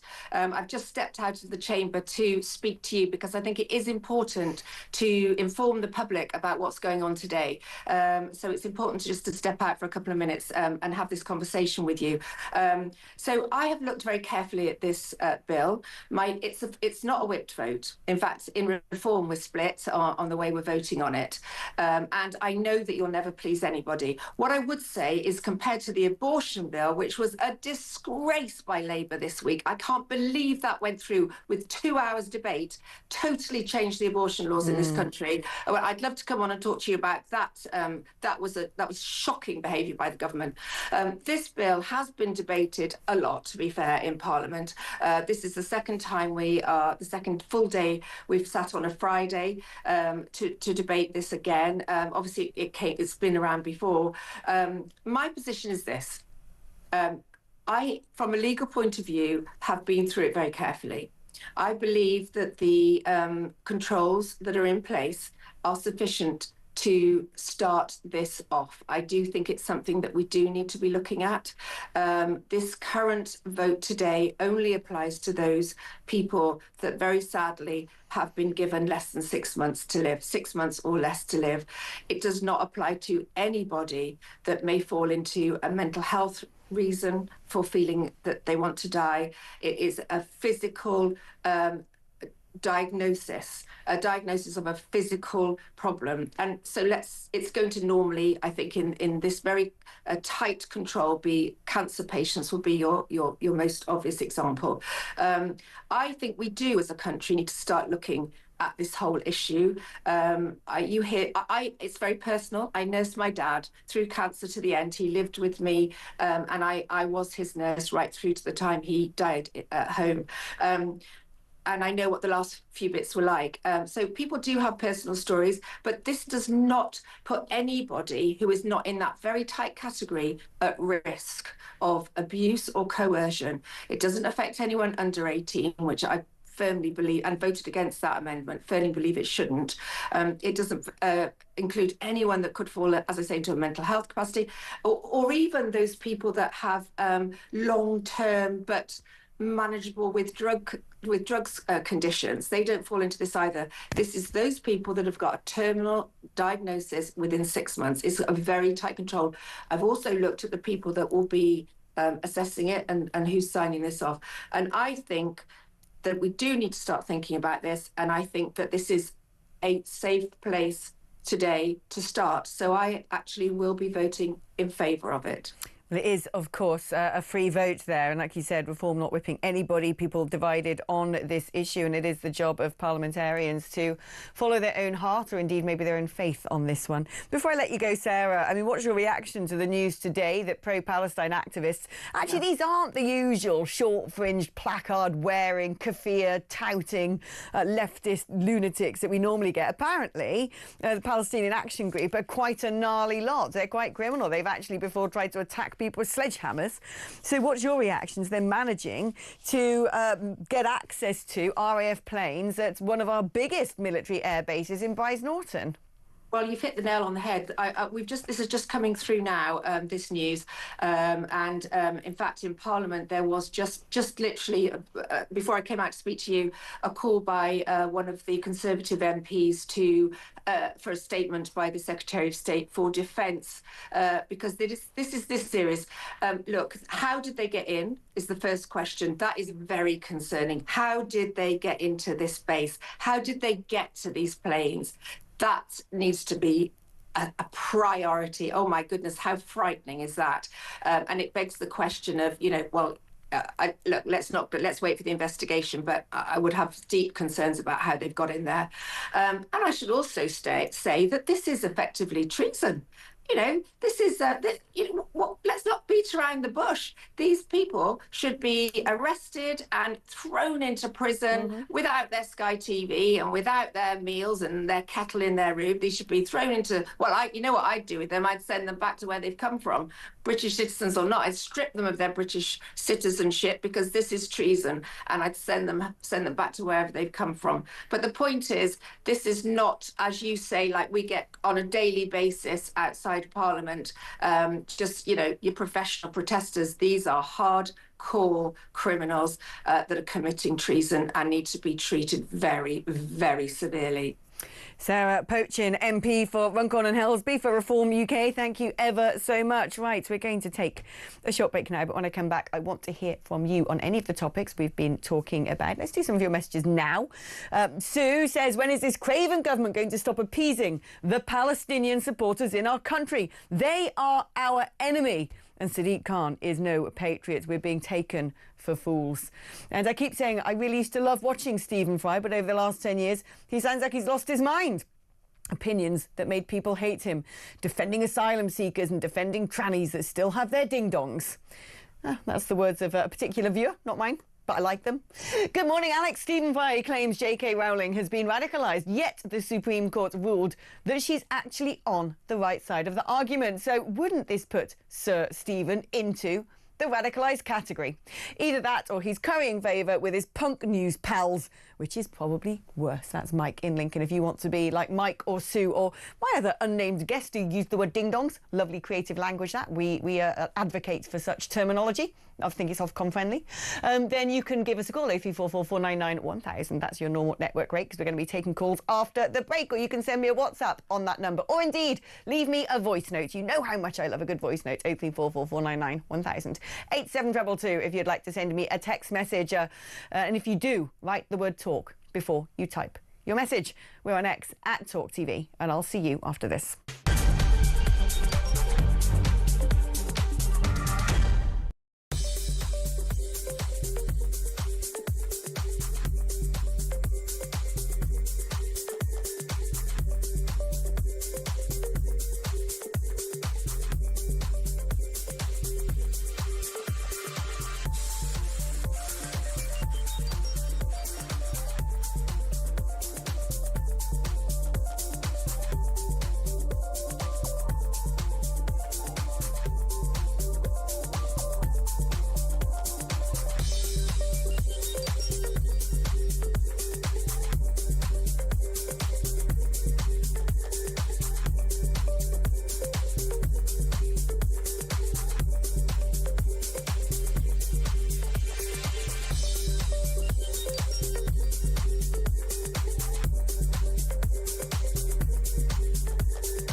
You're absolutely right. I want to come home, but I can't because there's no safe route home from Israel to London.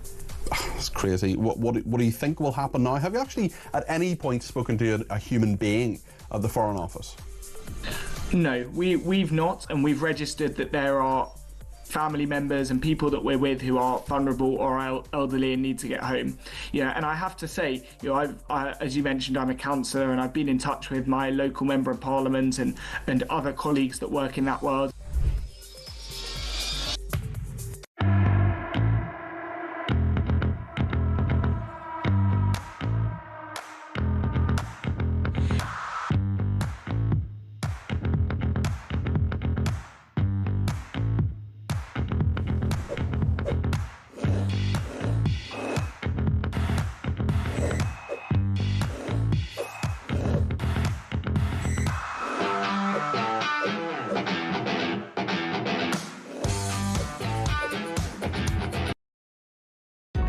Across the UK, on DAB+, on your smart speaker, on your smart TV, and on your side. This is Talk. Well, hello there. Welcome back. A message first from Nicola in Norfolk, who says, as much as I like Sarah Poachin, I'm afraid I disagree with the assisted dying bill. Lord Sean Bailey has said it's poorly drafted and will put the elderly, poor, working class under pressure. When there is the human factor involved, there are plenty who might express frustration in the heat of the moment at the pressures which come with caring for an elderly relative. And I can see those elderly people feeling guilty and making the decision to do something they don't want to do. That's from Nicola in Norfolk. It is, of course, one of those subjects that very much divides opinion. And is so nuanced, so very nuanced and so very complicated. Right, let's speak now to Herbie, who's in Harrow. Good morning to you, Herbie. Good morning to you. Well, it just shows you how secure our country is, how safe we are, all of us. You know, we've got two people going into a military airbase, defacing two jets which are now out of action. And what with the migrants coming over, what chance have we got of stopping these people doing anything? Nothing at all. It just shows you how weak and stupid we are. You do. I mean, it is really a cause for concern. You would imagine that our air bases are so secured, especially one like Brize Norton, which I'm sure right now is directly involved in active service, that if anybody was encroaching onto that particular territory, you would expect it to be robustly defended. And it really does send a shiver down the spine to think that they managed to get up close and even carry out, whizzing around on some sort of electric scooter, filming themselves, carrying a massive fire hydrant full of red paint. I mean, it's not exactly they sort of, you know, were stealthily crawling on their stomachs at night and you could only be seen with a pair of binos with night vision. You do have to wonder what on earth has gone on there for such a huge security breach to have been possible. Well, it just goes to show we aren't secure any longer. You know, oh, we're a safe country. No way are we safe. We've got migrants coming over. We don't know who they are. They may be terrorists. These two people should be classified as terrorists, and they should be, you know, treated as such because this is exactly what it is. It's terrorism, first degree, and we're enticing them to come over more and more and more. This country's absolutely mad. We do not secure ourselves. Well, no, I agree. Definitely a huge cause for concern. We're going to be keeping our ear to the ground to bring you the latest on that as we learn more. That's about the pro-Palestine protesters breaking into RAF Brize Norton and attacking two big RAF planes. Let's speak now to Andrew, who's in Hertfordshire. Good morning, Andrew. Good morning. Crackerjack of a show.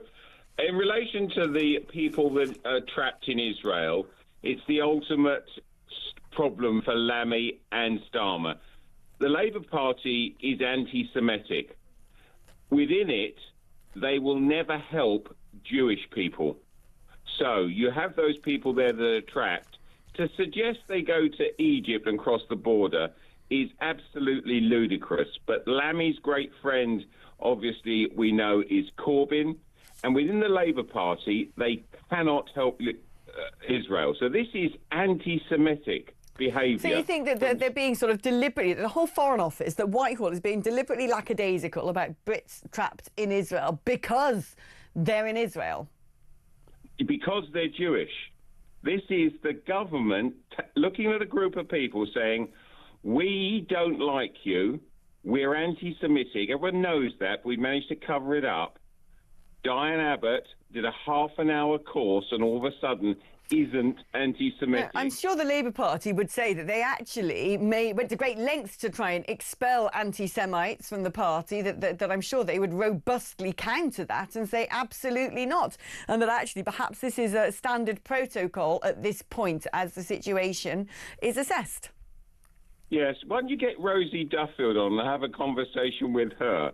The Labour Party is anti-Semitic. This is their chance to get at the Jewish faith and the Jewish people and show them that they actually don't like them.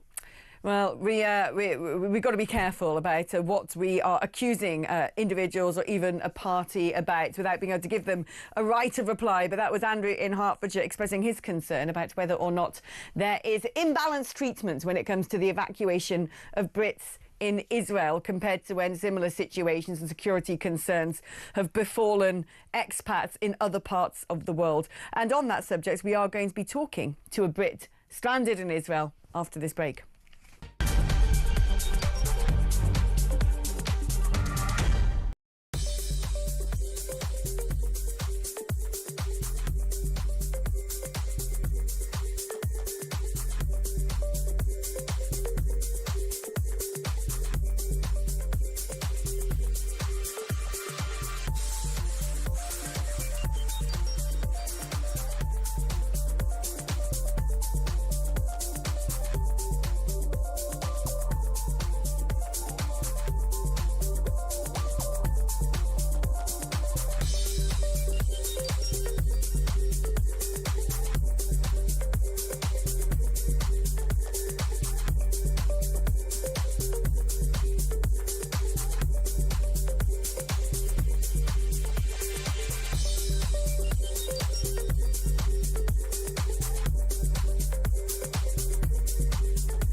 Across the UK, on DAB+, on your smart speaker, on your smart TV, and on your side.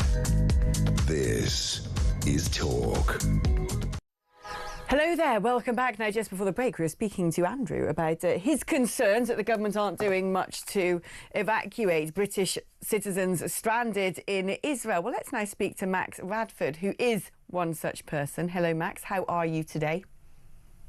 Hi, I'm good, Alex. Thanks for having me on the show again. So tell me about when you got to Israel, what you were doing over there and what you've experienced so far. So I got here on June the 4th. So literally a couple of days before the attack on Iran started. Came here for a couple of weddings, actually, one which I got to and one which I didn't.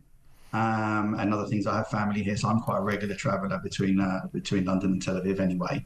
Yeah, but I have no kind of clear sight on when I'm going to be home. Certainly not getting any help from the Foreign Office, that's for sure. In fact, the last email that I've had contact from them was actually Wednesday. So it's now 2 full days without any communication from the Foreign Office. Yeah, it was interesting to just see on your report now with showing Keir Starmer that he had a sticker on his fridge saying "Keep calm, carry on." I think it was more like "Keep calm and do nothing." Is basically what we've got. What is the situation like? What have you experienced since being there, since the sort of bombardments from Iran?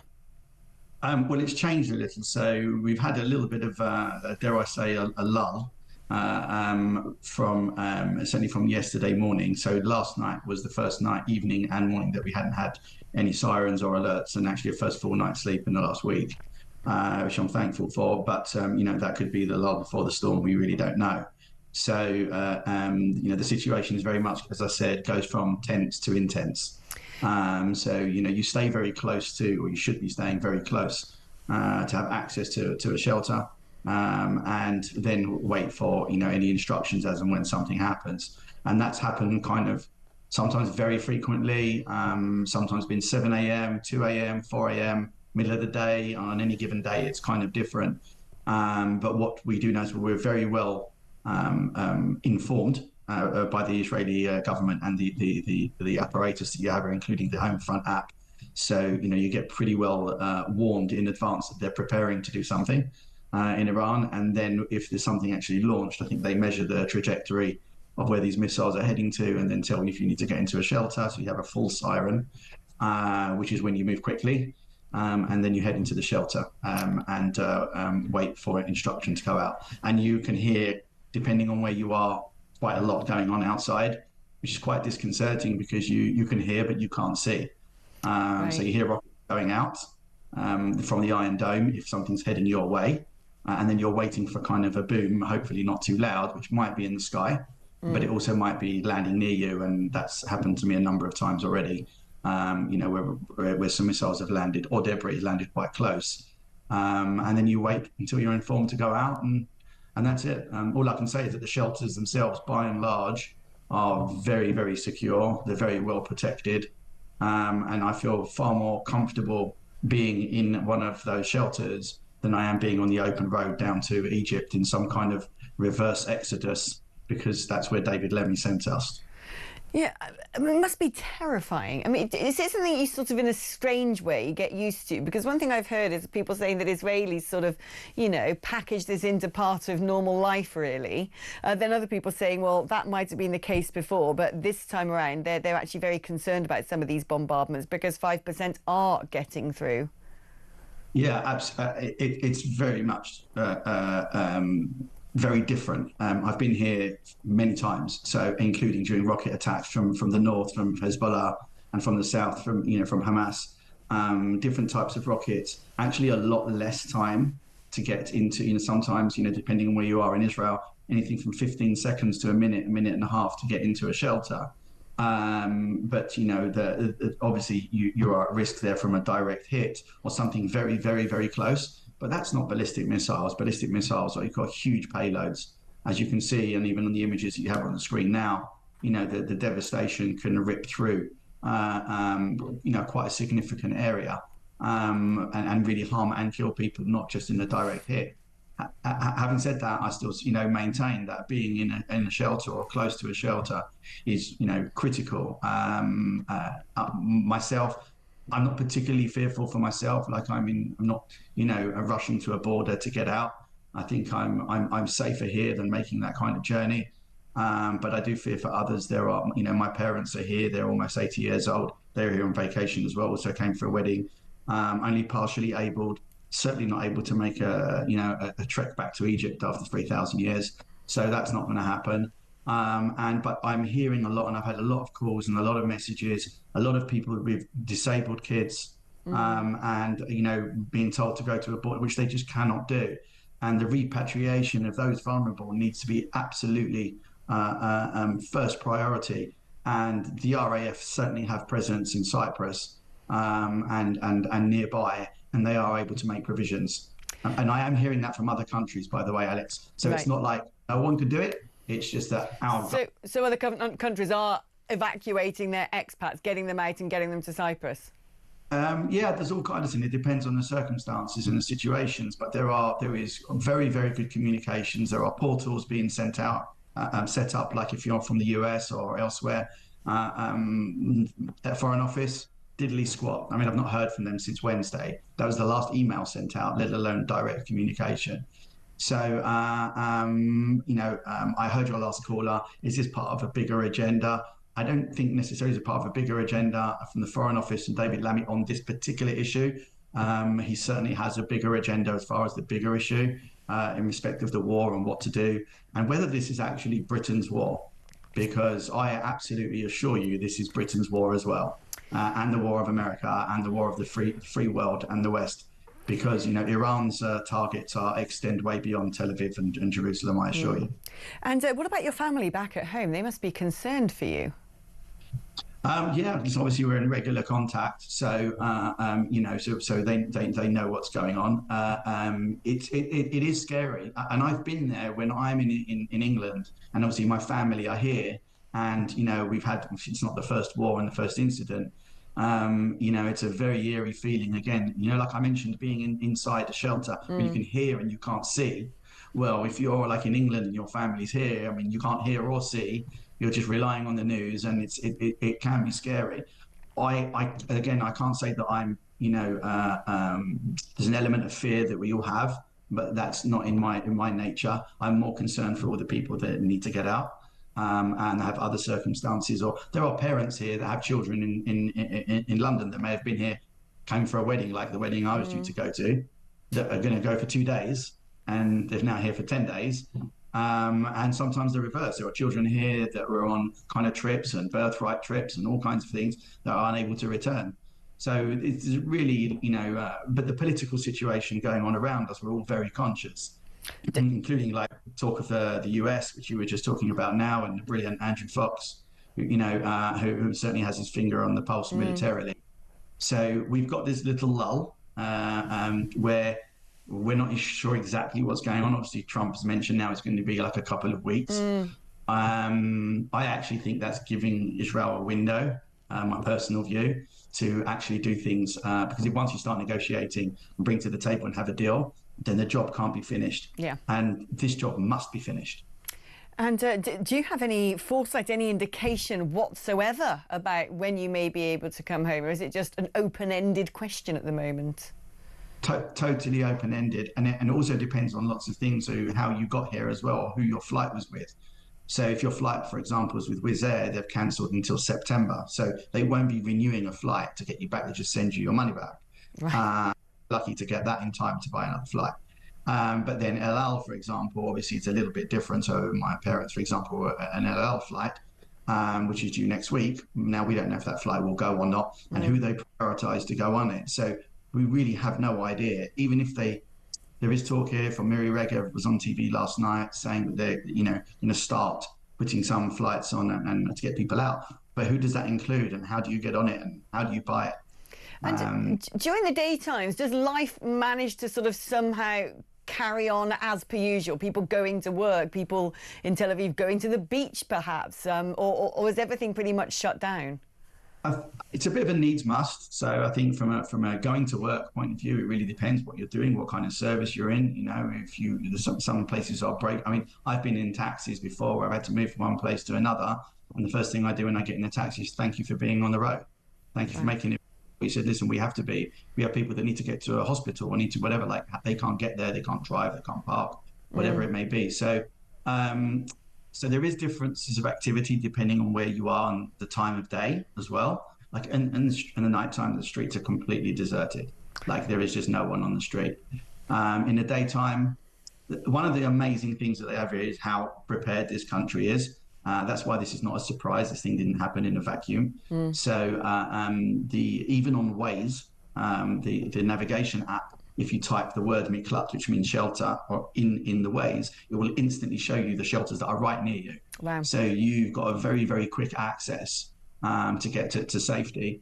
And that does allow people a little bit of freedom, and they need to use common sense as to where and when. And it's a little bit like COVID, really. It's a necessity based only, is what I would say. So yeah, that's the state of play. Max, you sound so calm, you sound so put together, and you sound so patient as well. Thank you so much for telling us about the ordeal that many Brits are facing in Israel, and the fact that other governments are making sure that expats, especially vulnerable expats, can get out of what is fast becoming a war zone despite the current lull. And the fact that we're not, it does beg a few questions. We're going to take a short break now, but you'll be pleased to know after that summer of discontent where the Conservative Party refused to give inflation-busting pay rises to people in the public sector, and the Labour Party came in and handed out all of those salary increases to their mates in the unions to sort of stop there being further uprising and disruption to vital services. You'll be pleased to know, actually, that, well, we could be facing all of that nonsense yet again, because guess what? You give someone an inch, they're going to want to take a mile, and unionists are demanding more. I'll tell you exactly what and what you may have to be prepared for after this.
You can't try and snipe at the Conservatives for things that weren't our fault. Oh, I mean, I This haven't is got not one. time. Don't tell your big mate Donald Trump to tell his big mate Vladimir Putin to stop killing people, then we can solve that problem like that. You won't be surprised to know I disagree. Why? Why do you disagree, though? Why do you want our young people left on the scrap heap? The court's time being wasted, laying down a ruling on what is a woman. You and I have been speaking for far too many years about And this. actually, you know, I'm very grateful to you too, because you have always covered this topic.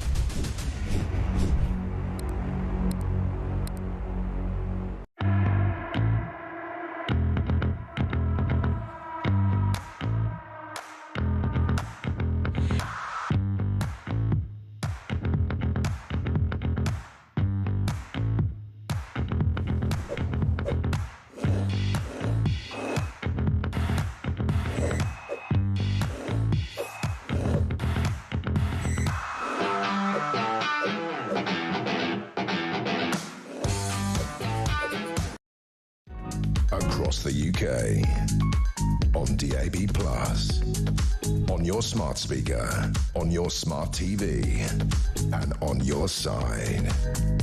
This is Talk. Hello, welcome back. We were talking earlier about once national treasure Stephen Fry stabbing JK Rowling directly in the chest, basically saying that she was beyond redemption, that she had gone too far, that she was not able to be saved because she'd become a radical TERF.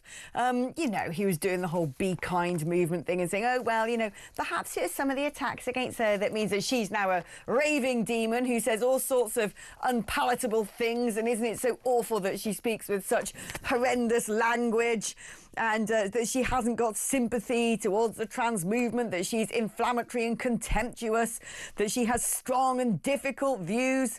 He says she seemed to wake up, kick a hornet's nest of transphobia, which has been entirely destructive. She says things which are inflammatory, contemptuous, mocking, and add to a terribly, terribly distressing time for trans people. Shall we have a little look of a sort of activism that Stephen Fry does endorse? I know Extinction Rebellion XR are mucky and they make a fuss. They're loud, they're disruptive. They sometimes throw paint and other such things, and they block traffic. But what else is going to make politicians really recalibrate, realign, revolutionise politics so that it faces the horrors of climate change and all the damage we're doing to our planet? It's a very complex and a very difficult situation, but unless we recognise it, that everything has to change, then nothing will change.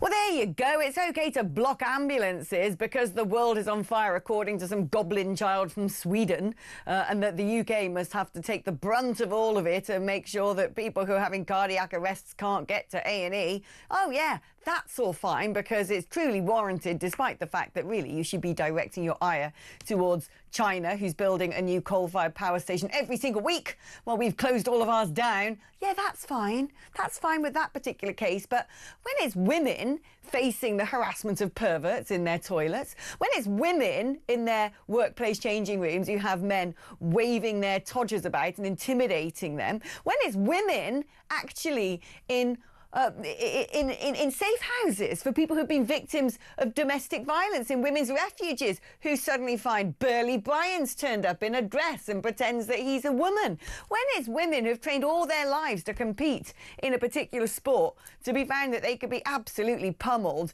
in life-changing ways because a man has been allowed to enter the particular arena in which they have so specifically and arduously trained, that doesn't require any radical intervention at all.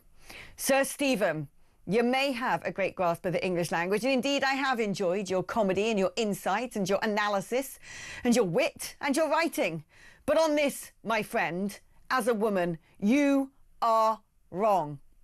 You might not have daughters, you might not yourself be a woman, but believe you me, we don't want men in our changing rooms. We don't want men in our toilets. We don't want men in our sports. It's not because, actually, that we're nasty or transphobic, or we wish people harm, it's because we want to protect ourselves.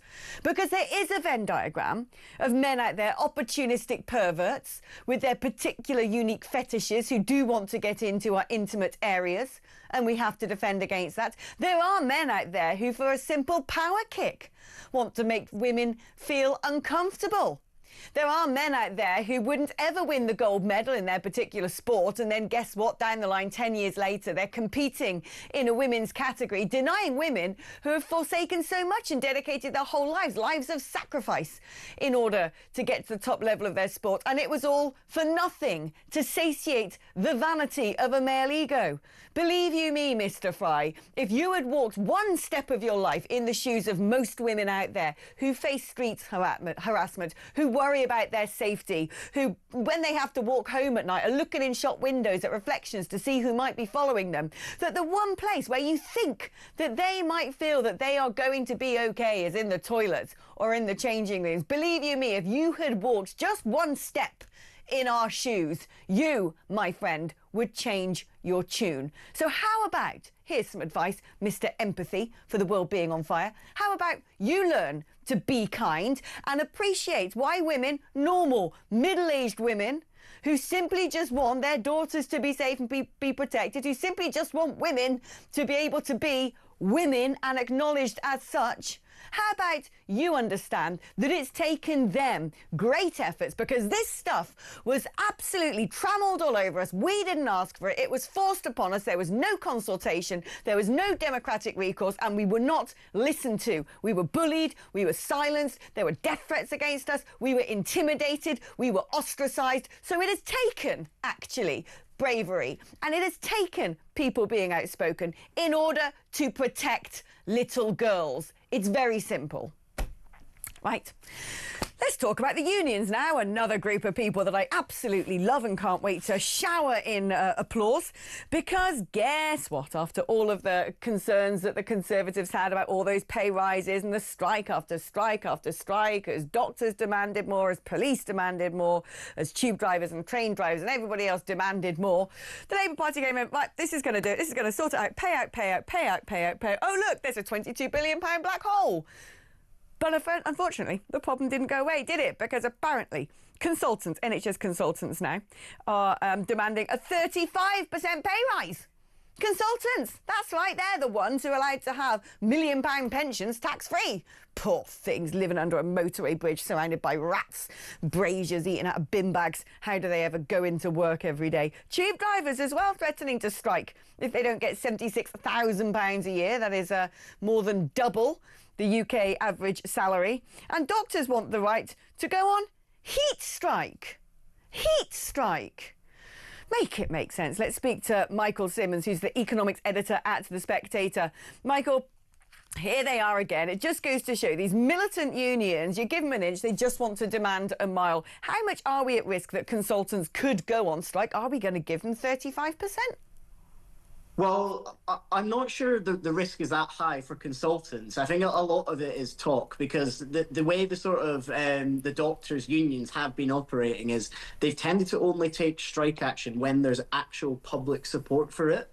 I think in this case, there is less public support because, as you say, they've already had these pay rises. They're already very well paid. But this is the danger of the situation we've created, right? I mean, Labour were naive if they thought that one-off pay rises to various public sector workers would be the end of it. If you're a union, obviously you're going to keep coming back for more. I think what the government needs to do a better job of is pointing out that whilst various public sector workers might be paid poorly compared to, say, their private sector counterparts, their pensions actually make their pay a lot larger than it is. Some public sector workers have pension contributions of near 30%.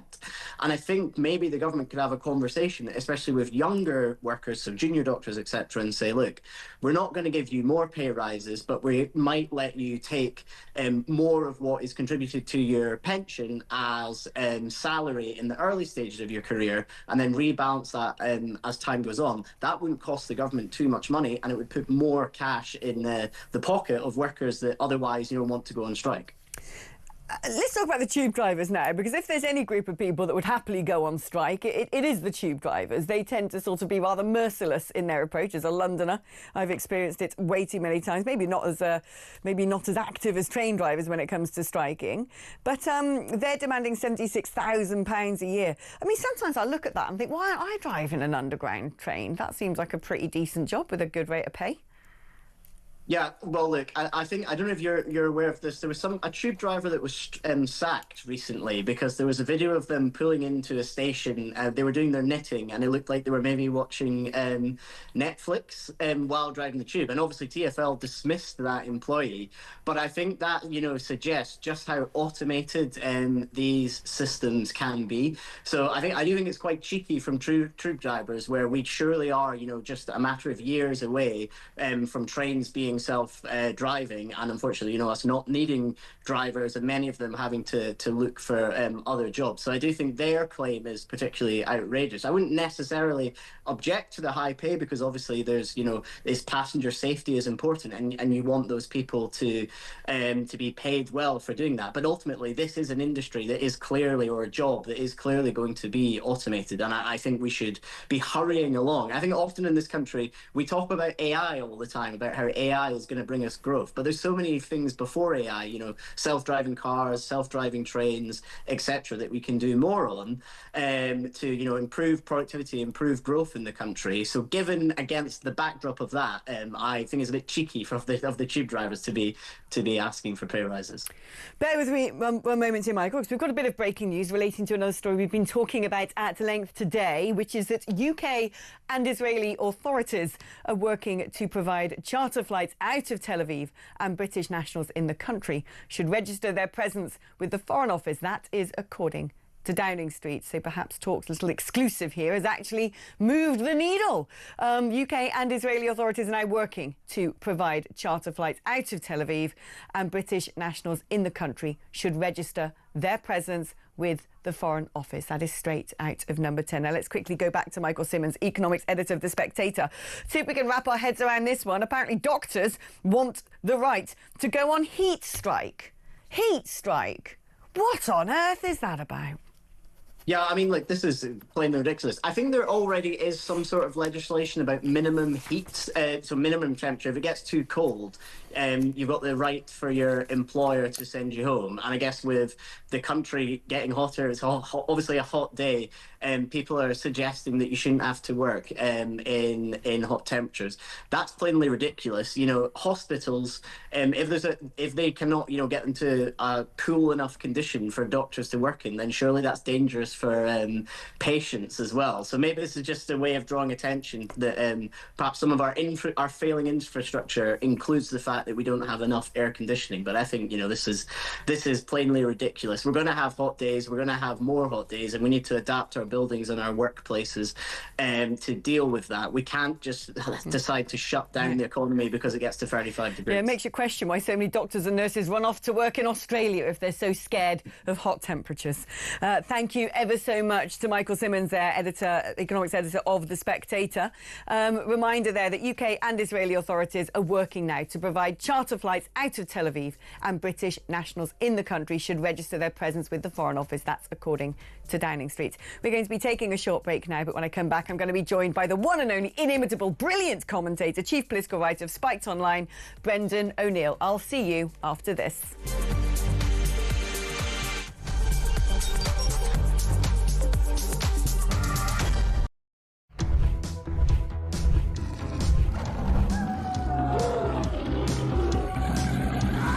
We've just been talking in the office here about how many of us have been attacked at some point or other by some form of flying beast or any wildlife. I mean, so we'll take your stories this morning. Hello, this story is concerning wildlife. It's concerning a rhino. A rhino? Blimey. Right? Yeah, okay. Rhino. I used to live in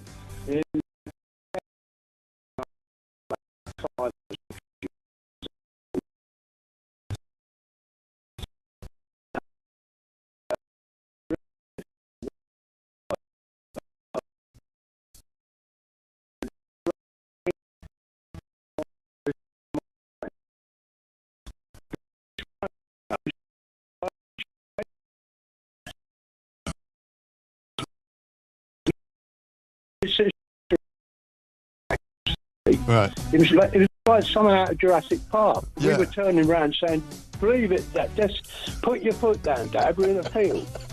Put your foot down." This rhino was chasing us. One from Mark here in Derby. Went on holiday for our first romantic holiday to Tunisia years ago. Decided to take my girl into a petting zoo. I got a bag of food to feed the animals. A giant goat then went for me, putting its front legs over my shoulders and proceeding to headbutt me over a fence into one of the pens, covering me in the food and making my nose bleed. I got out of the pen, then the goat and all his mates attacked me again, sending me running and screaming like a girl out of the zoo, with my girlfriend rolling with laughter on the floor.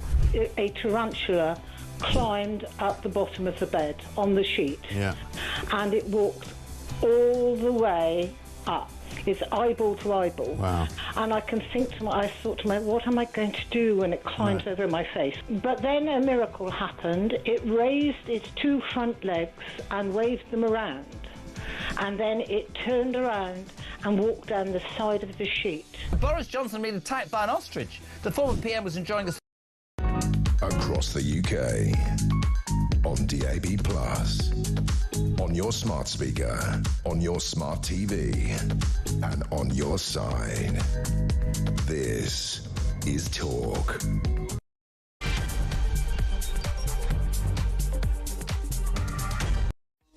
Hello there, welcome back to the show. This is Alex Phillips with you until 1 o'clock today, and all sorts of debates to be had on this, what's going to be a blisteringly hot Friday. Although I'll tell you what, sitting in this air-conditioned studio and looking out the window, it may as well be minus 10 degrees in midwinter. If I was a doctor, my place of work would be sending me home because I'm a little bit chilly. Right, OK, now, by the way, if you want to add your voice to the conversation, let's do all this stuff first. Let's do our housekeeping, shall we? If you'd like to add your voice to the conversation and comment on any of the stories we are discussing today, you can give me a call, 03444 99 1000. You can make that call at any point while we're on air. Alicia will pick up the phone, have a chit-chat with you, and when the time is good and ready, she will patch you through to the studio to have a chat with me. And it's your normal network rate, so doesn't really cost you anything, does it? You can also use that number to send me a WhatsApp message or leave me a voice note on WhatsApp. If you want to text me instead, it's 87222. If you do that, you've got to write the word talk before your message. OK, now, I'm going to welcome to the show one of my favourites. I've been a huge fan of his for years. I actually bought his book back when I was living in Brussels because he's such a brilliant writer. It's the chief political writer for Spiked Online, Mr. Brendan O'Neill. How are you today, Brendan? Hi, Alex. I'm very well, thank you. Hey, look, we've colour coordinated. Look at that. Woo woo! We look like we should be going to a society wedding together. Now, let us talk about the Labour Party and their priorities. Today, of course, is the well, is it the final debate? Is it not the final debate of the assisted dying bill? A lot will depend on the way in which MPs are going to vote. But this comes in the same week, of course, that they pushed through, after a 2-hour debate, a radical change to abortion law in this country. And I'm kind of thinking to myself, when there's so many big issues to tackle in this country, including lack of funding for things like hospitals and mental health and social care and the NHS and all the things they keep banging on about, is that really the right context in which you're going to start bringing in legislation to kill human beings? You know, that's one of the things that really worries me about the assisted dying bill, which I am crossing my fingers that gets defeated today. It's so important that it gets defeated, because a civilized society should invest in keeping people alive, not in killing people. So we should be having far more investment in palliative care. We should be encouraging people to live for as long as they can. We should not be saying to people that just because 2 doctors think you might have 6 months left to live, and by the way, doctors are often wrong when they make those kinds of predictions, just because of that, we will assist you in ending your life. That turns government into something more like a death cult, where it will actually help people to kill themselves. I want us to be a society that engages in suicide prevention, not suicide encouragement.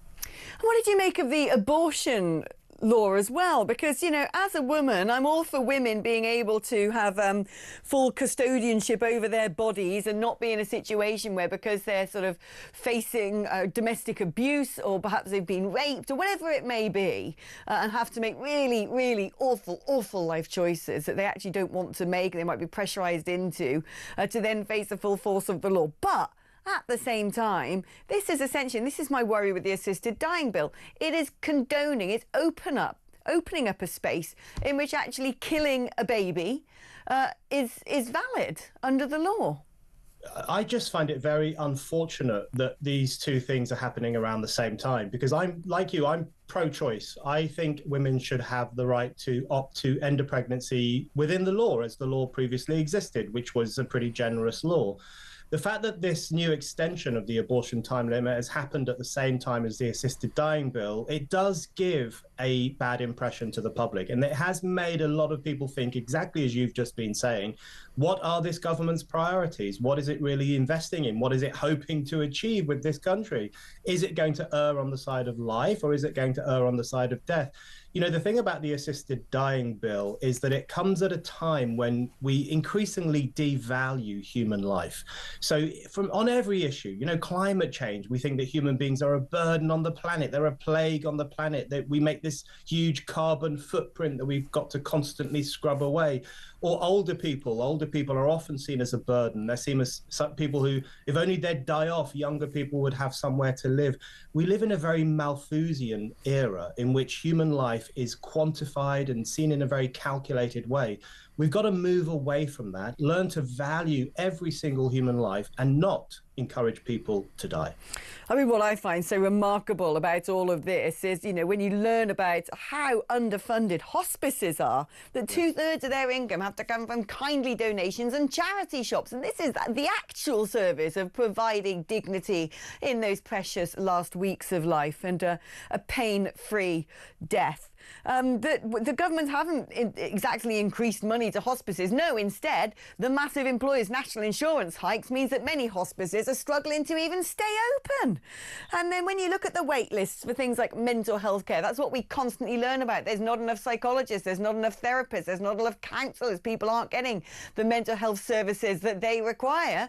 And not only whacking someone else into their in-tray, which is now psychologically analysed whether this person should take their own life, you're also wondering if the person who might be contemplating that has had access to the sort of services that they might have required in order for them to make the decision that, of course, they wanted to live a few more months or weeks or even years on this planet. It makes no sense to me.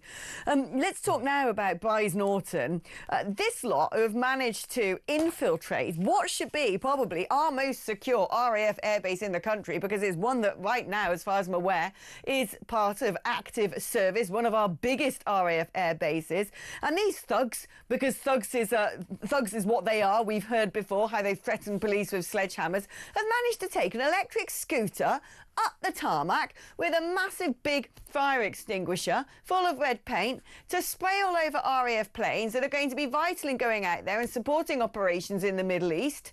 And you think to yourself, what on earth is going on? Is this because this ridiculous government, and frankly the government before, appeased a movement that is not in national interest, that does present a big risk to public security? Because quite frankly speaking, they are worried about offending one particular community.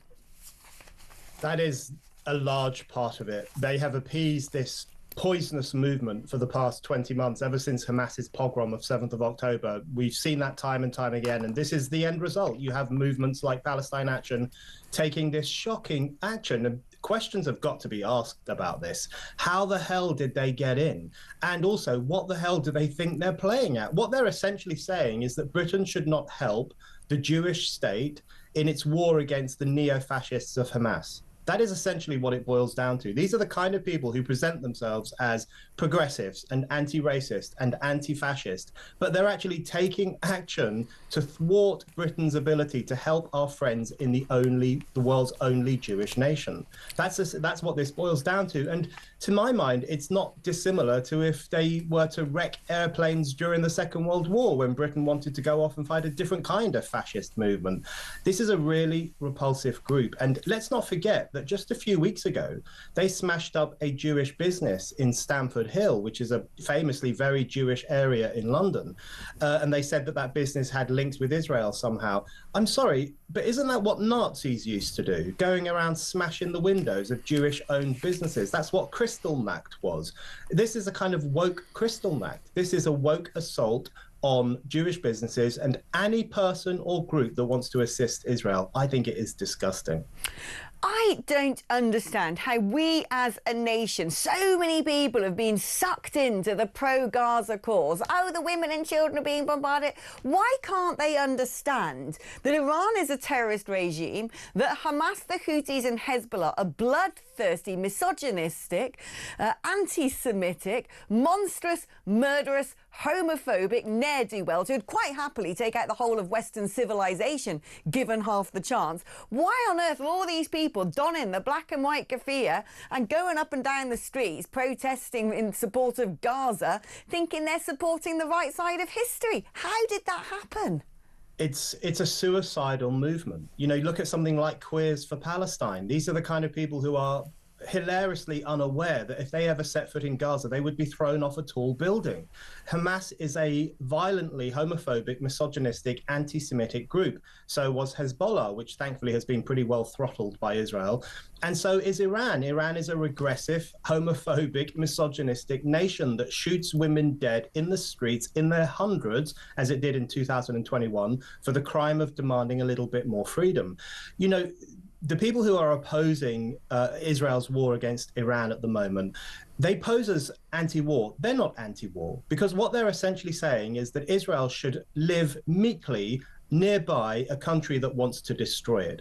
Israel should just put its, you know, relax, sit back. It's no big deal that this powerful theocracy not far away from your borders wants to annihilate you, sent its proxies to rape and murder your people less than 2 years ago, sent its other proxy, Hezbollah, to drop 5,000 rockets on the north of your country over the past 2 years, and which itself has fired missiles directly into Israel. Iran started this war. And Iran is devoted to the annihilation of the Jewish homeland. So the people saying hands off Iran, they're not anti-war, they're pro-war. They want war against the Jewish state, and they need to be more honest about that. And I never understand how we got there as a country, how it's quite clear that ISIS were bad news, that, you know, Al-Qaeda were bad news, that the Taliban were bad news, and yet so many people seem to support Hamas. Make that make sense. I just don't get it. What about your reaction to someone like Stephen Fry? He seems to be the latest to join the Be Kind brigade. I think we always knew he was there anyway. But lambasting JK Rowling for her hurty words.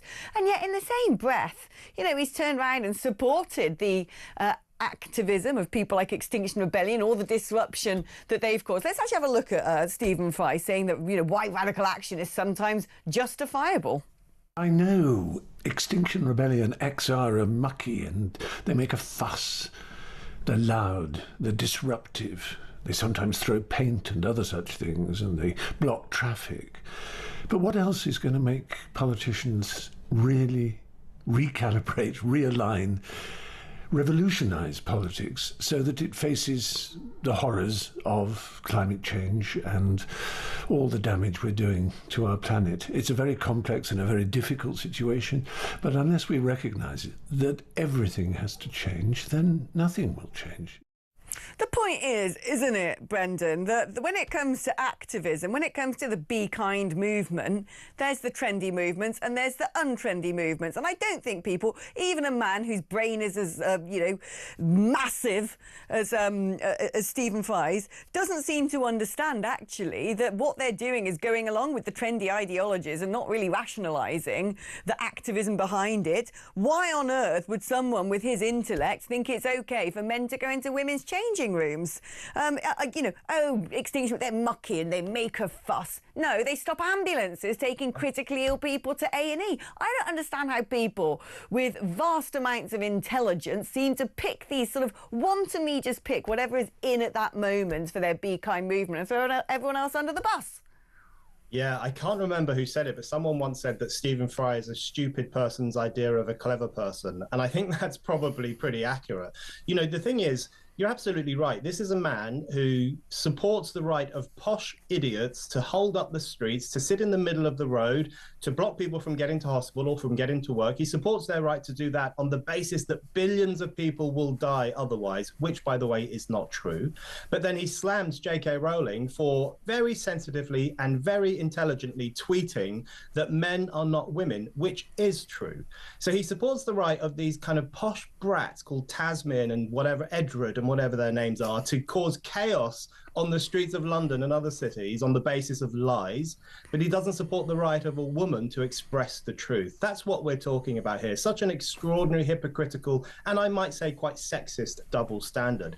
The fact is that lots of men have tried to come for JK Rowling. We've got Stephen Fry, Boy George tried it last week, that fox-killing barrister, whatever his name is. Oh, that guy's disgusting, that Jolyon Morm. That's him. He's always trying it as well.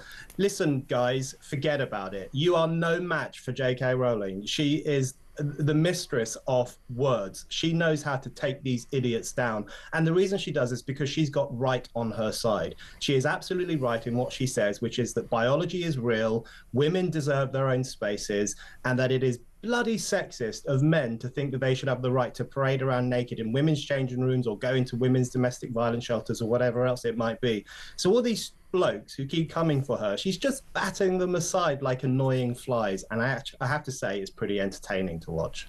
Well, yeah, no, it is. Thank goodness for JK Rowling. I just never understood where all this trans stuff came from, frankly. I didn't see many people from the grassroots up saying we need to have men in women's changing rooms. It seemed to be imposed on us from the top down, as is much of this sort of far leftist activism. Do you know, you've put me in mind of one of my favourite little challenges, Brendan, so I'm going to ask you this. We need to figure out what your Extinction Rebellion name would be. And the way that we do this, there is a protocol to this. I want you to tell me what your favourite herb or spice is. Tarragon, actually. Oh, tarragon. OK. Yeah. And where's the last place you visited? The last place I visited was Madrid. Tarragon, Madrid. There you go. Cut yourself a short fringe. Get yourself a placard. You're about to be recruited to the far left. There you go. That was Tarragon, Madrid, a.k.a. Brendan O'Neill, chief political writer for Spiked Online. I'm trying to think what I would be, actually. I think my favourite spice is probably cumin. And the last place I visited was Easterton. Cumin Easterton. That's nice, isn't it? Yeah. There you go. You're doing it at home, aren't you? You're nudging one another, sharing your own Extinction Rebellion names. Let me know. 03444991000 if you want to WhatsApp me and let me know what your Extinction Rebellion nomenclature would be. They're all doing it in the gallery. I can see them nattering and laughing. You can also give me a call, 03444991000, because we're going to be taking your calls after this next advert break. If you'd rather send me a text message, 87222. Remember to write the word talk before you text. Now, a reminder of the breaking news we just had before we go to advert break. David Lammy said flights out of Tel Aviv would be based on levels of demand from British nationals. The Foreign Secretary said, as part of our efforts to support British nationals in the Middle East, the government is working with the Israeli authorities to provide charter flights from Tel Aviv airport when airspace reopens. Critical words. When airspace reopens. Based on levels of demand from British nationals. British nationals should register their presence in Israel to be contacted with further guidance about these flights. Land routes out of Israel remain open, and UK staff are on hand to support British nationals who have crossed the border. This will include providing transport, subject to demand again, to nearby airports for onward commercial flights. We continue to push for a diplomatic solution to avoid a deepening conflict. Mr. Lammy, I might not be Foreign Secretary, but I know this much. You can't negotiate with terrorists. Anyway, good to see that in some way, when airspace reopens, that's not good enough. What if the bombardment continues for 3 weeks? Apparently a load of airlines, commercial airlines, aren't even offering flights until September. I would suggest that this probably doesn't go far enough, but there you go. They are working with Israel based upon demand to get flights out of the country when airspace reopens. We're going to take a short break now, but I'm looking forward to hearing all of you lot of lefty activists with your brand new names after this break.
you regret being against an inquiry? You said some of the people calling it were jumping on a right-wing bandwagon. Are you going to apologise for that? Well, the people I was referring to, and I made this absolutely clear when I said it, were the politicians who had been in power and done absolutely nothing.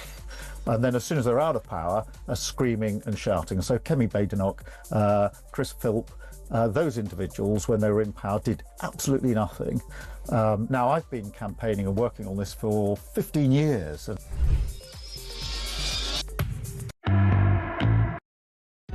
Across the UK, on DAB+, on your smart speaker, on your smart TV, and on your side. This is Talk. Hello, welcome back. You'll be pleased to know we have all sorted out our Extinction Rebellion naming protocols here in Talk Towers. You have on the phone lines today, Chili Paris. Now, that I think she sounds a bit more like an OnlyFans model, to be honest, but there you go. You got Chili Paris. Producing me today in the hot seat is Paprika Madrid, a.k.a. Ted. On the tech up is Oregano Le Mans. I like that one. I think that's probably the best one so far. And strangely, assistant producing and vision mixing today is Mixed Herbs Lisbon. Yeah, I know.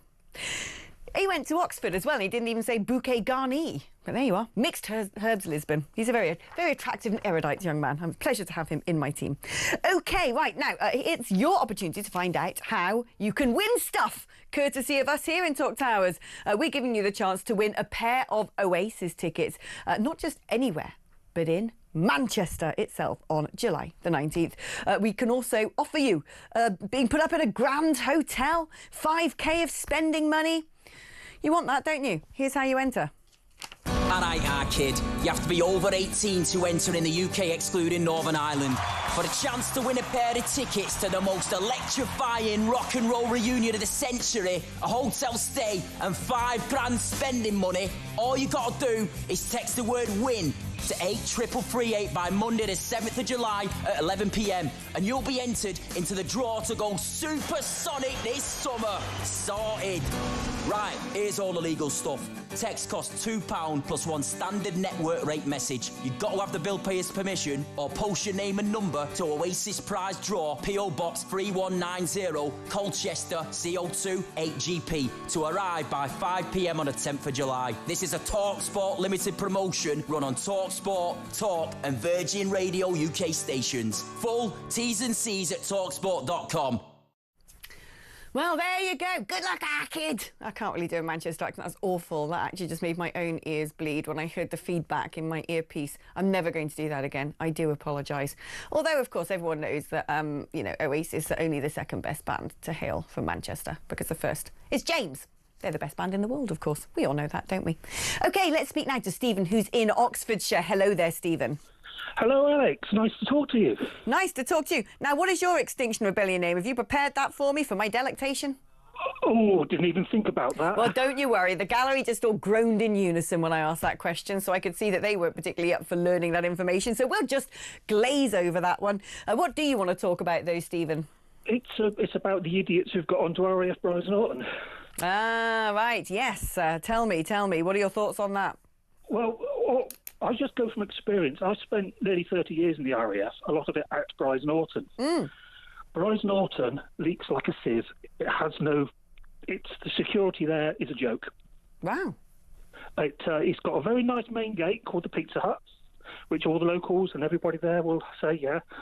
But you can walk around the perimeter track, around the perimeter of the airfield. Fences at some places are only 6 foot high. You can just hop over with your electric scooter, whiz down the runway and do whatever you want. Wow. Well, one would imagine that they might have to be refortifying Bryce Norton after that particular incident. Well, what they should do is turn it back to how the Americans had Bryce Norton in the 60s, which had guard towers, double perimeter fence, 20 to 30 foot high, and roving armed patrols. None of that exists at Bryce Norton. Why is that? Are we just a bit more lackadaisical than the Yanks when it comes to airbase? I thought, don't the Americans use Bryce-Norton? I mean, I know they use Fairford just down road, but... It has been used occasionally. I was there on 2 different squadrons there. We used to get intruders quite regularly during the week at night on the airfield, around the aircraft, back in the days of the VC-10, and the ground crew, we would tackle them. Wow. We would... and then hold them until the RAF police turned up. But talking to colleagues or friends of mine who stood at Bryce-Norton, that doesn't happen anymore because they're not allowed to, because they might upset someone. Oh, for goodness sake, this is all part of going soft on people because of synthetic offence that might be caused to somebody. Yeah. It's ridiculous. Well, let's hope that this has been a wake-up call, and if you've noticed over the course of years these security lapses and not enough defending our defences, if you will, that hopefully this incident might wake up a few people to start doing things a bit differently and potentially following the footsteps of the Americans who take such things extremely seriously. As somebody who goes to Fairford Air Show every single year, I blimmin' love that air show. Honestly, it's the best thing ever. You notice actually where they have all of the planes on the static display. If you've not been, basically it's the world's biggest military aircraft show, the Royal International Air Tattoo. You've got a whole day of flying demonstrations and military jets from all over the world and choppers and it's amazing. But then also up the whole runway of the airbase, you've got lots and lots of stationary vehicles, the static display. You can go poke about planes and look at an F-16 on the ground, or go and snoop around an F-35B. And you notice, right, when you have the American planes, even if it's the old U-2 spy plane or, for instance, the F-35B, they have big, burly American airmen with massive automatic weapons standing, making sure that no one can get too close to those planes or do anything weird. The Americans don't half take security seriously. Anyway, that was thank you to Stephen in Oxfordshire. Let's now speak to Sarah, who is in gorgeous Devon. Hello, Sarah. Hello, Alex. How are you today, my darling? What do you want to talk about? Well, really, this assisted dying bill, I'm concerned should it get through, as it is at the moment. I'm just saying we can't safeguard, or we're unable and continue to be unable to safeguard our young girls.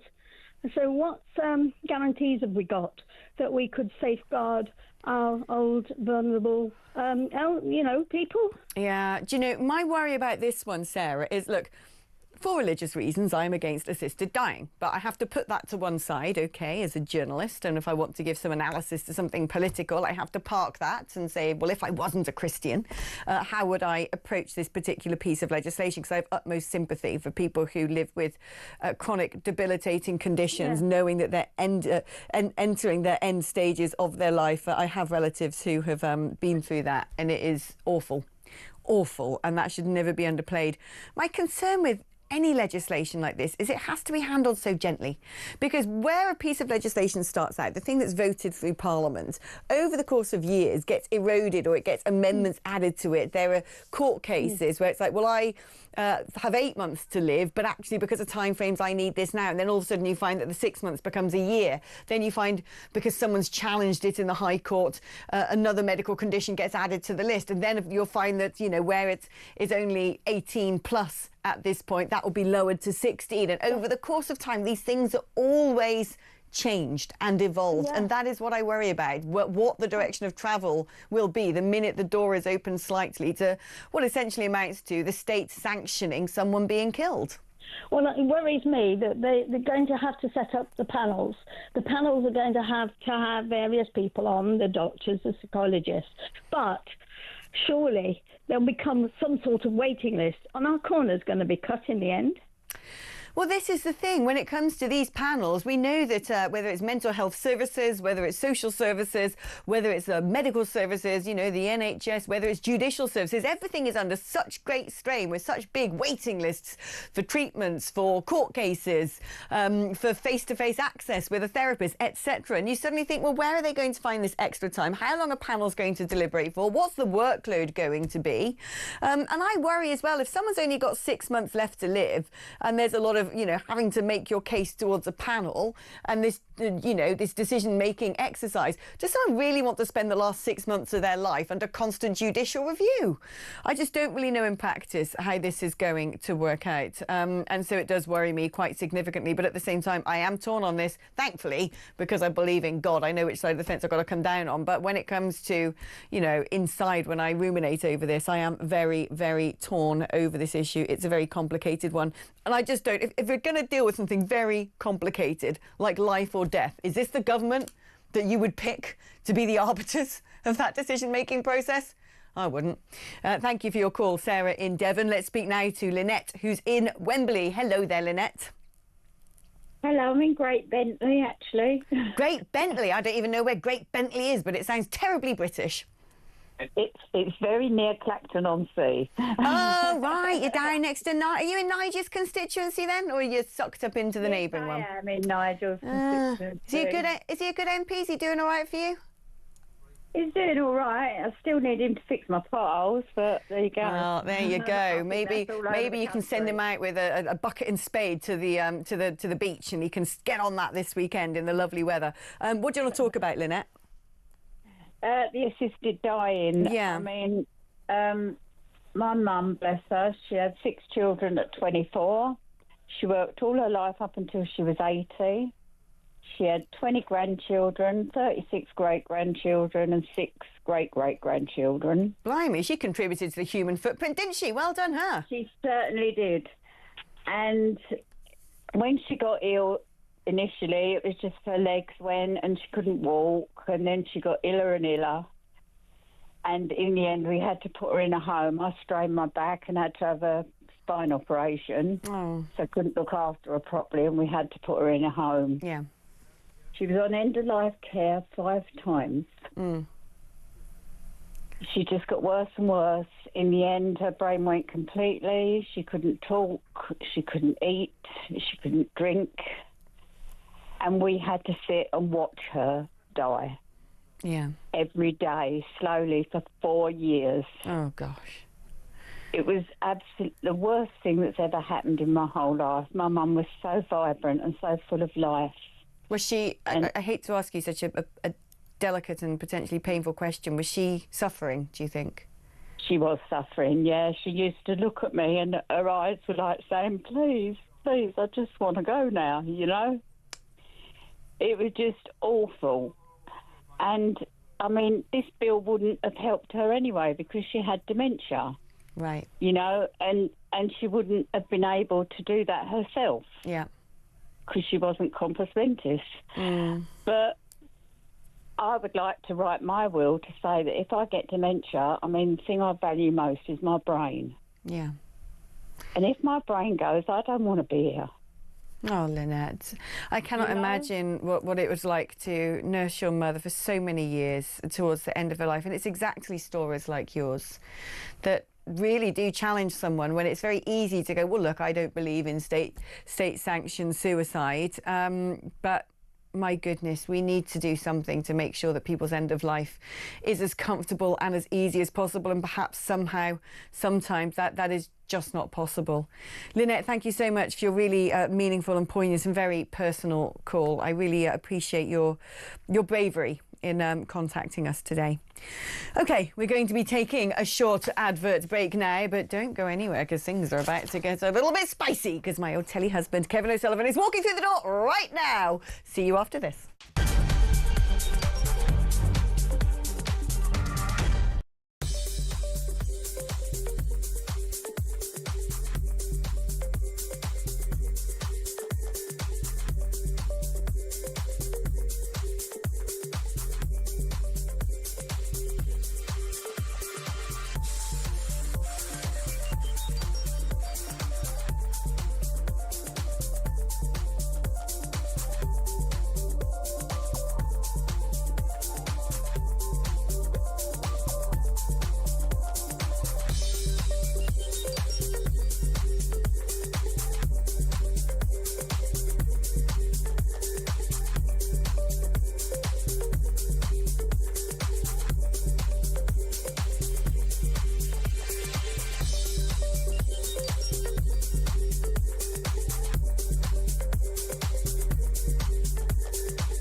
across the UK. On DAB+, on your smart speaker, on your smart TV, and on your side. This is Talk. Hello, welcome back. Now, if you happen to be watching on YouTube, so you get to the pleasure of full visuals, I want to apologise that Cinnamon Whitsand is looking particularly damp right now. Cinnamon Whitsand, why are you calling me that? Well, we've been playing What is Your Extinction Rebellion Name? And it's your favourite herbal spice, and then the last place you visited. Okay, so there you Cinnamon go. Whitsand, that's quite good. I'm Kevin O'Sullivan, everybody, by the way, sweating because I've been rushing to get here. You are blimmin' sweaty, aren't you? It's like, well, not wow. normally, but I am when I'm in a rush and the temperature's about 4,000 degrees. Is it? Because here it's like -10 in the fridge of the studio. It's boiling out there, Is really it? boiling. Oh. Yeah. Why am I complaining? I love it. Yeah, I'm it's all nice. for It's it. nice. Well, What is wrong with us Brits? We're like, oh, it's all rainy, and then when it's too hot. It's the end of the world. It's on fire. No, I know. Yeah, there you go, Greta. Cinnamon Whitsand. Cinnamon Whitsand. I like that. All right, now let us talk about. So first of all, so you've got this brain box who was part of making sure Australia turned around all the boats, sent them to the island of Nauru, and it solved the problem. They had 20,000 people arriving in 2014. They said, I know, let's ping them off over to this island. And people, we don't want to be in that island. We wanted to get to Australia. And it worked. Yeah. And he's turned around and said to this government, well, why did you bin that Rwanda plan then? Yeah, his name's Alexander Downing. He was the foreign minister. In 2014, 20,000 illegal migrants kind of tried to break it, or did break into Australia. They mainly come from Indonesia and those countries around there. So they came in through the north coast. So they had a growing problem, just like ours, very similar to ours. And what they did, what Alexander Downing and his acolytes did, they declared that if you arrive on our shores in an illegal vessel, usually without documents, in other words, you come here unlawfully, that immediately negates your right to claim asylum.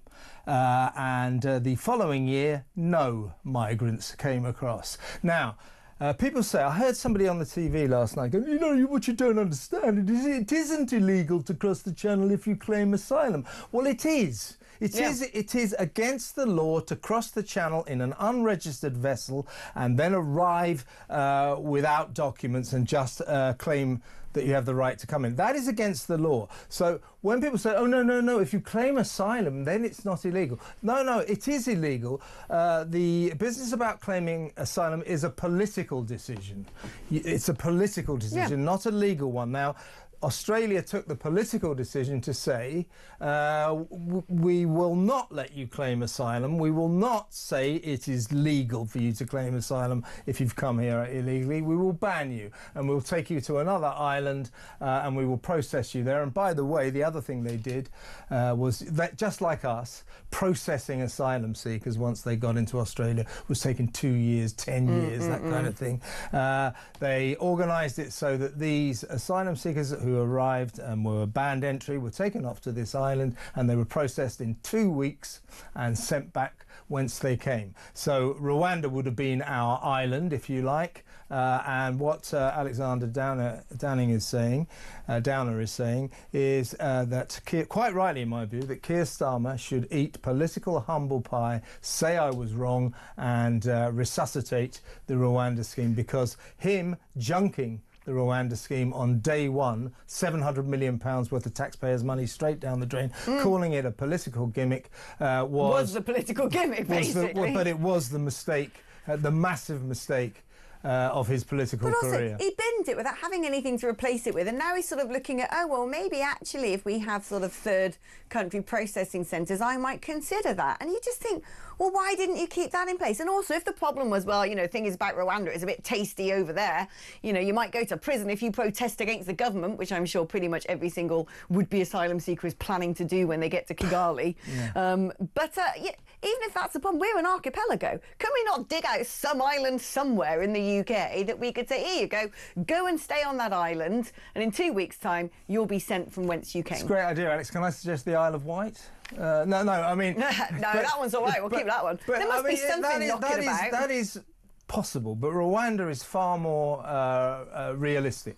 And You know, we know, of course, Starmer being the stubborn idiot that he is, he will not reverse his decision, because that would be a U-turn to beat all U-turns, even by his standards. You know, he is the U-turn specialist of Westminster, but he won't go back on it. But it is such a shame. It would have worked. There were signs it was working. And when I heard Angela Rayner 2 days ago doing Prime Minister's Question Time, and she bellowed to the Commons, "We're getting control of our borders." What?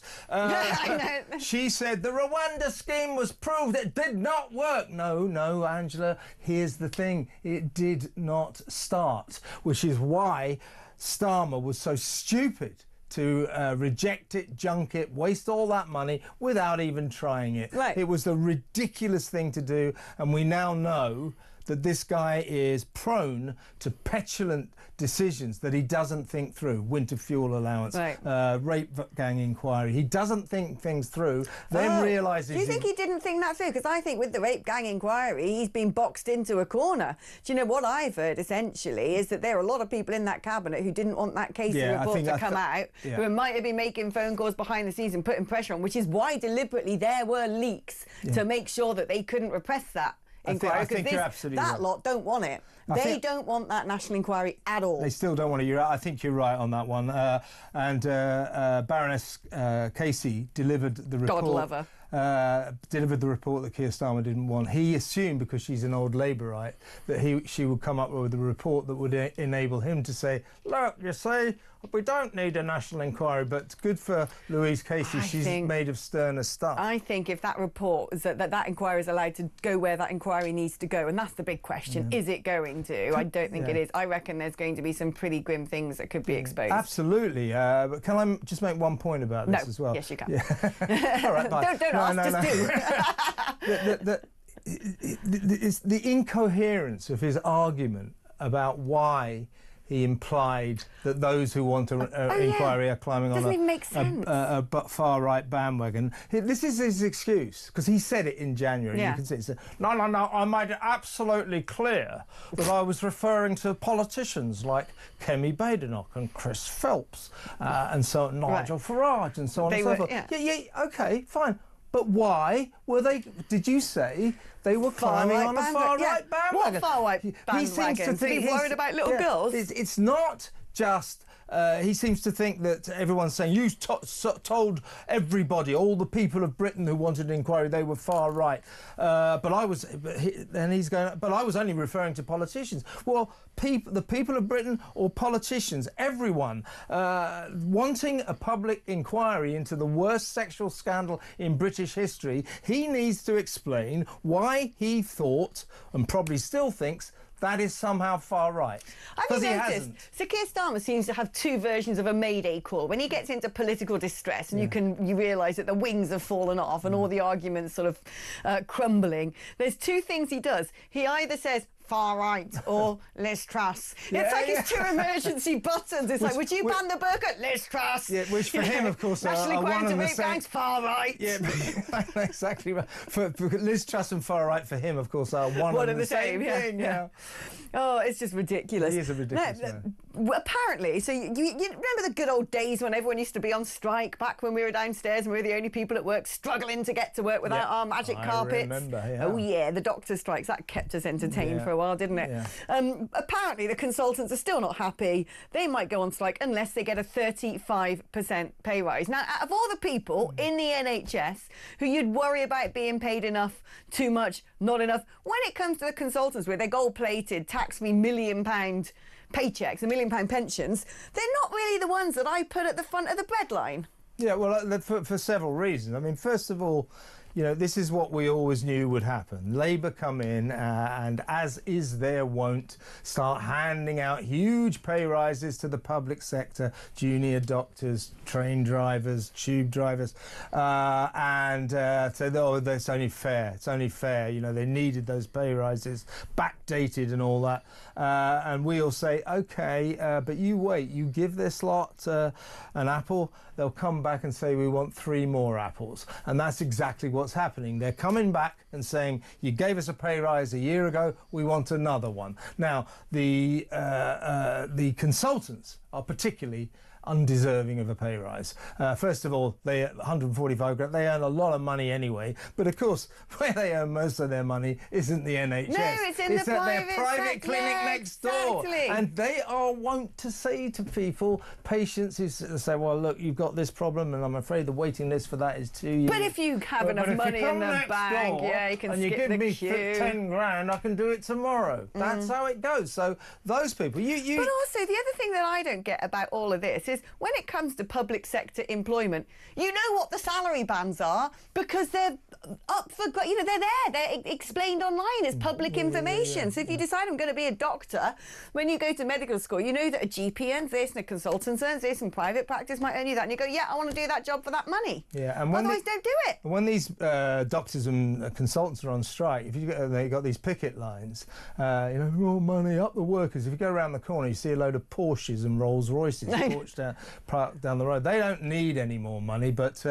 if somebody's prepared to give you some, you might as well ask for it. And Labour will always be prepared to give the public sector more money. Meanwhile, you've got the tube drivers here in London are threatening to go on strike unless they get paid £76,000 a year. Now, what I say about this, I don't want to sound... Don't they work about 3 days a week or something? I don't want to sound classist or anything, or But you're gonna. Snobbish or something. It's like £76,000 a year. Your tube train drivers. It's not like you've had to toil to get there in life and get various degrees and demonstrate your sort of academic acumen. Exactly. It's like you get good working hours. It's like dinner ladies or something saying we want £200,000 a year. And I think presenters at dinner Talk. ladies are great and they deserve as much money as we can give them. But if they said we want £200,000 a year, the argument against it, frankly, would be, listen, you're dinner ladies. You can't have 200 grand a year, and that's what we should be saying to the tube drivers. But they won't. They'll give them exactly what they want. No doubt. And we pay for it, us. Oh yeah, we Londoners. Right, OK, we're going to be taking a short break now, but when I come back, we're going to be joined by Steve Headley, who's a pro-Palestinian activist. You can't wait for that, can you, Kev? Oh, goody. Because we're going to be discussing that pro-Palestine protesters managed to break into Byes Norton. That's after this.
you can't try and snipe at the Conservatives for things that weren't our fault. Oh, I mean, I This haven't is got not one. time. Don't tell your big mate Donald Trump to tell his big mate Vladimir Putin to stop killing people. Then we can solve that problem like that. Won't be surprised to know I disagree. Why? Why do you disagree, though? Why do you want our young people left on the scrap heap? The court's time being wasted, laying down a ruling on what is a woman. You and I have been speaking for far too many years about And this. actually, you know, I'm very grateful to you too, because you have always covered this topic.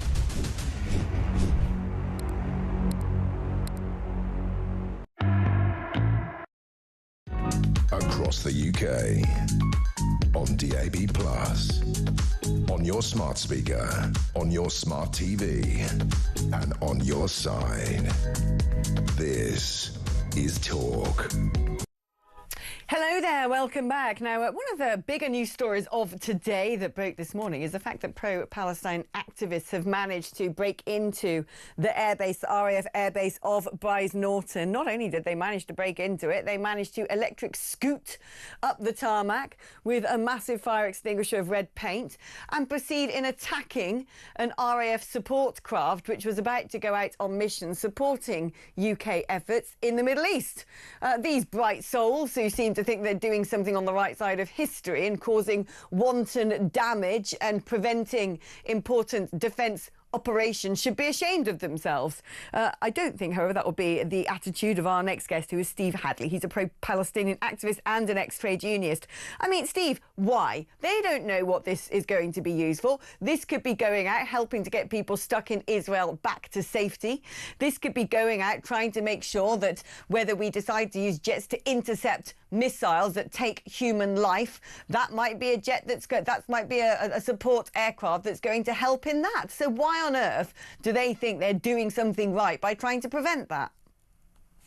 Well, first of all, I mean, I think they're acting completely in line with the Article 1 of the Genocide Convention, which is saying all states and parties to states have an obligation to stop a genocide. Now, the RAF have flown over 500 missions, and that was in March this year. I'd imagine it's a lot more now, over Gaza, and provided that intelligence to the Israelis who are carrying out a genocide in Gaza.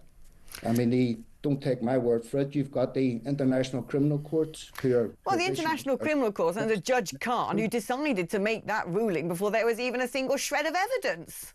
And an International Criminal Court of which Israel and America are not signatories. So it's bunkum. Are you going to just interview yourself? You're going to give me a time to No, speak? it's just I was responding to what you had said. The International Criminal Court have issued arrest warrants for Benjamin Netanyahu and Yoav Gallant.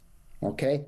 So we have a real and possible, and we're not trying the people in advance. There's arrest warrants. Why don't they go and put their case before the International Criminal Court? Because they're not signatories to it. Well, Britain is. We talk about wanton damage. Have you seen the wanton damage and the hundreds of thousands of people that have been injured, and 55,000 people confirmed dead in Gaza? I mean, there is wanton damage. I don't suppose the British planes will go out to intercept the Israeli jets that are carrying out the massacre of civilians. But what if British jets were intercepting? What if British jets were intercepting missiles heading towards civilian populations in Israel?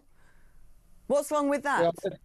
Well, to be quite frank, Britain has got no place in this war. Israel has started this war. It was an unprovoked attack on Iran. Wait, hold on. How did Israel start this war on October the 7th? Explain that to me.